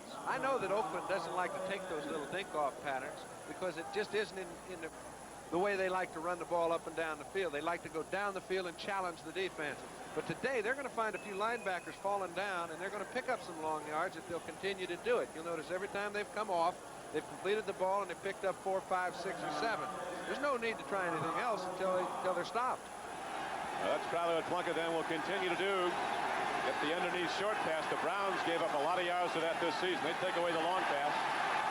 Plunkett stands in, has time, throws the ball, and it's caught for a first down. Again, they go underneath the zone coverage down to the 39-yard line. Hit your backs, baby. I think he's got a first down, but they may rule it a foot short. See where they spot the ball down. Could be short. That Raiders thought they had it. Their sideline is protesting. Mark Van Egan, the receiver, ball down just inside the 40. So it's going to be third down and less than a yard. Game clock, 5 minutes to play in the first half. Cleveland Browns lead 6-0 on a 42-yard interception return by Ron Bolton, who's intercepted 2 today for Cleveland. Now it's up to their offensive linemen. They haven't been able to get much surge so far in the ball game. They've got to get them a foot. You look through these stands, it appears the no-shows are non-existent. Everybody's here. Over 80,000. Good play by Jim Plunkett. Mix up in the backfield. His running backs never did get a clean slate at the ball. He took it, jumped over the center for a first down.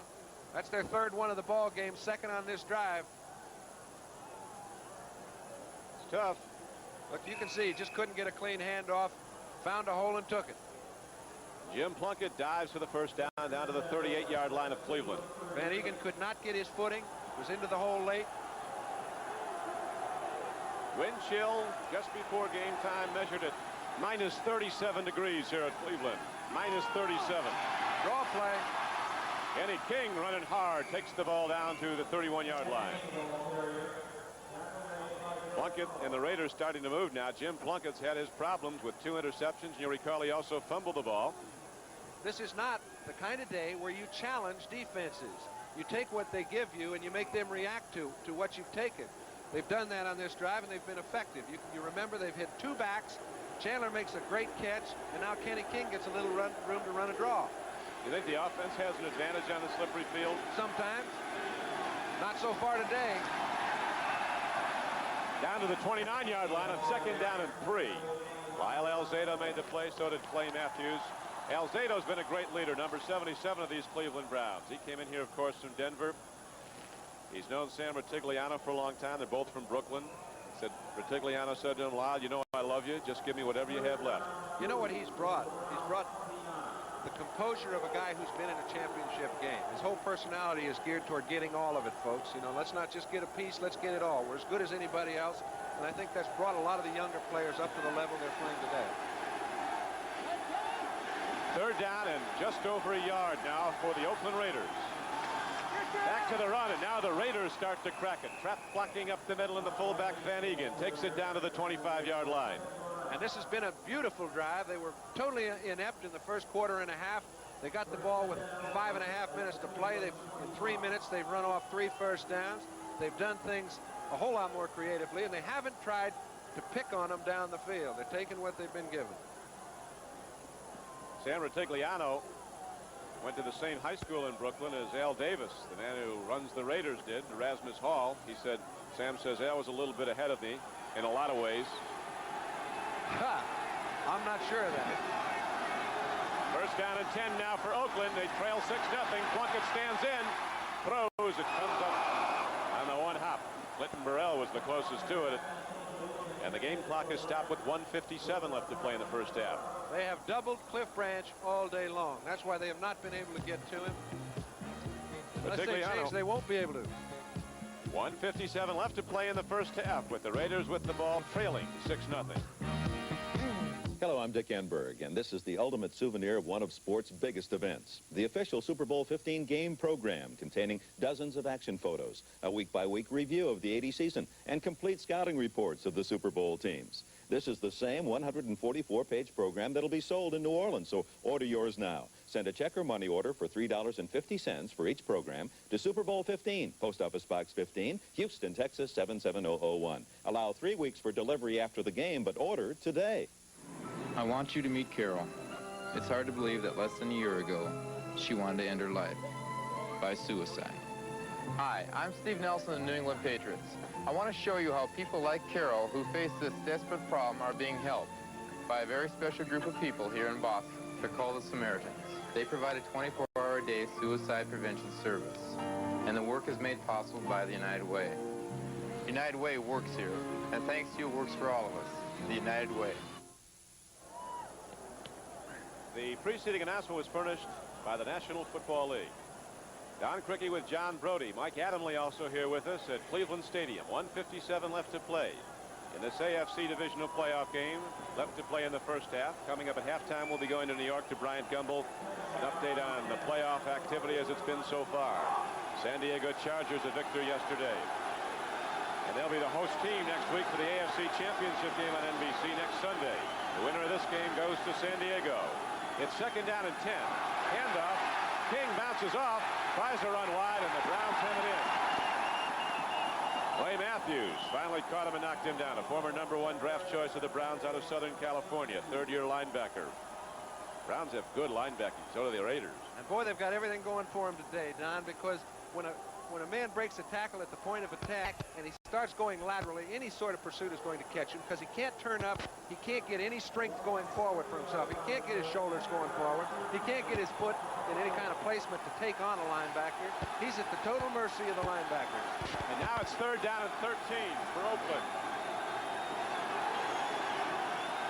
Branch and Chandler are both wide right. Here's Kenny King coming in motion to the near side. Plunkett stands in. They're giving him more time now. It's caught. Raymond Chester down to the 2-yard line, so the Oakland Raiders are now point-blank range. 1st and goal from the 2. Don, that was an absolutely perfect throw by Plunkett. He was in a situation where he had Kenny King in motion out to the other side. 3 men on 1 against Chester. He put the ball where it had to be thrown at a perfect time. Chester cradled it with his body. Comes down with a 1st down inside the 5. This drive has been vintage. They are doing things that they're not accustomed to doing. That's the first time that they've run a play that's within keeping of their personality. It was effective, great execution. That was their biggest play of this game, a 26-yard gain on the throw from Plunkett to Raymond Chester down to the 2-yard line. Spotted just outside the 2. The Best in College Basketball returns Saturday, January 10th on NBC with exciting coverage of some key regional games. 3 of the top 10 teams in the nation will be in action on NBC, including the Kentucky Wildcats going against the Tennessee Volunteers. Other games feature Villanova against Syracuse, Notre Dame against Marquette, or UCLA versus USC. So check your local listings for the game and time in your area. Don, we've got 1 minute and 3 seconds remaining in the half. The Raiders still have a couple timeouts. There really is no problem. They can take all 4 downs to score it. That ball being just inside the 3 is a little misleading. They may not be able to get that thing in there at running the ball from the line of scrimmage. So now the Browns leading 6-0 back to their end zone. The Raiders come out with one of the biggest, toughest forward walls in football, lining up to power the ball at Cleveland and try to tie the game. End of fumble, free ball. The Raiders recover. Boy, that's a break. Van Egan took first. He slipped when they were trying to hand the ball off to him. It's absolutely frozen solid down there inside the 5-yard line.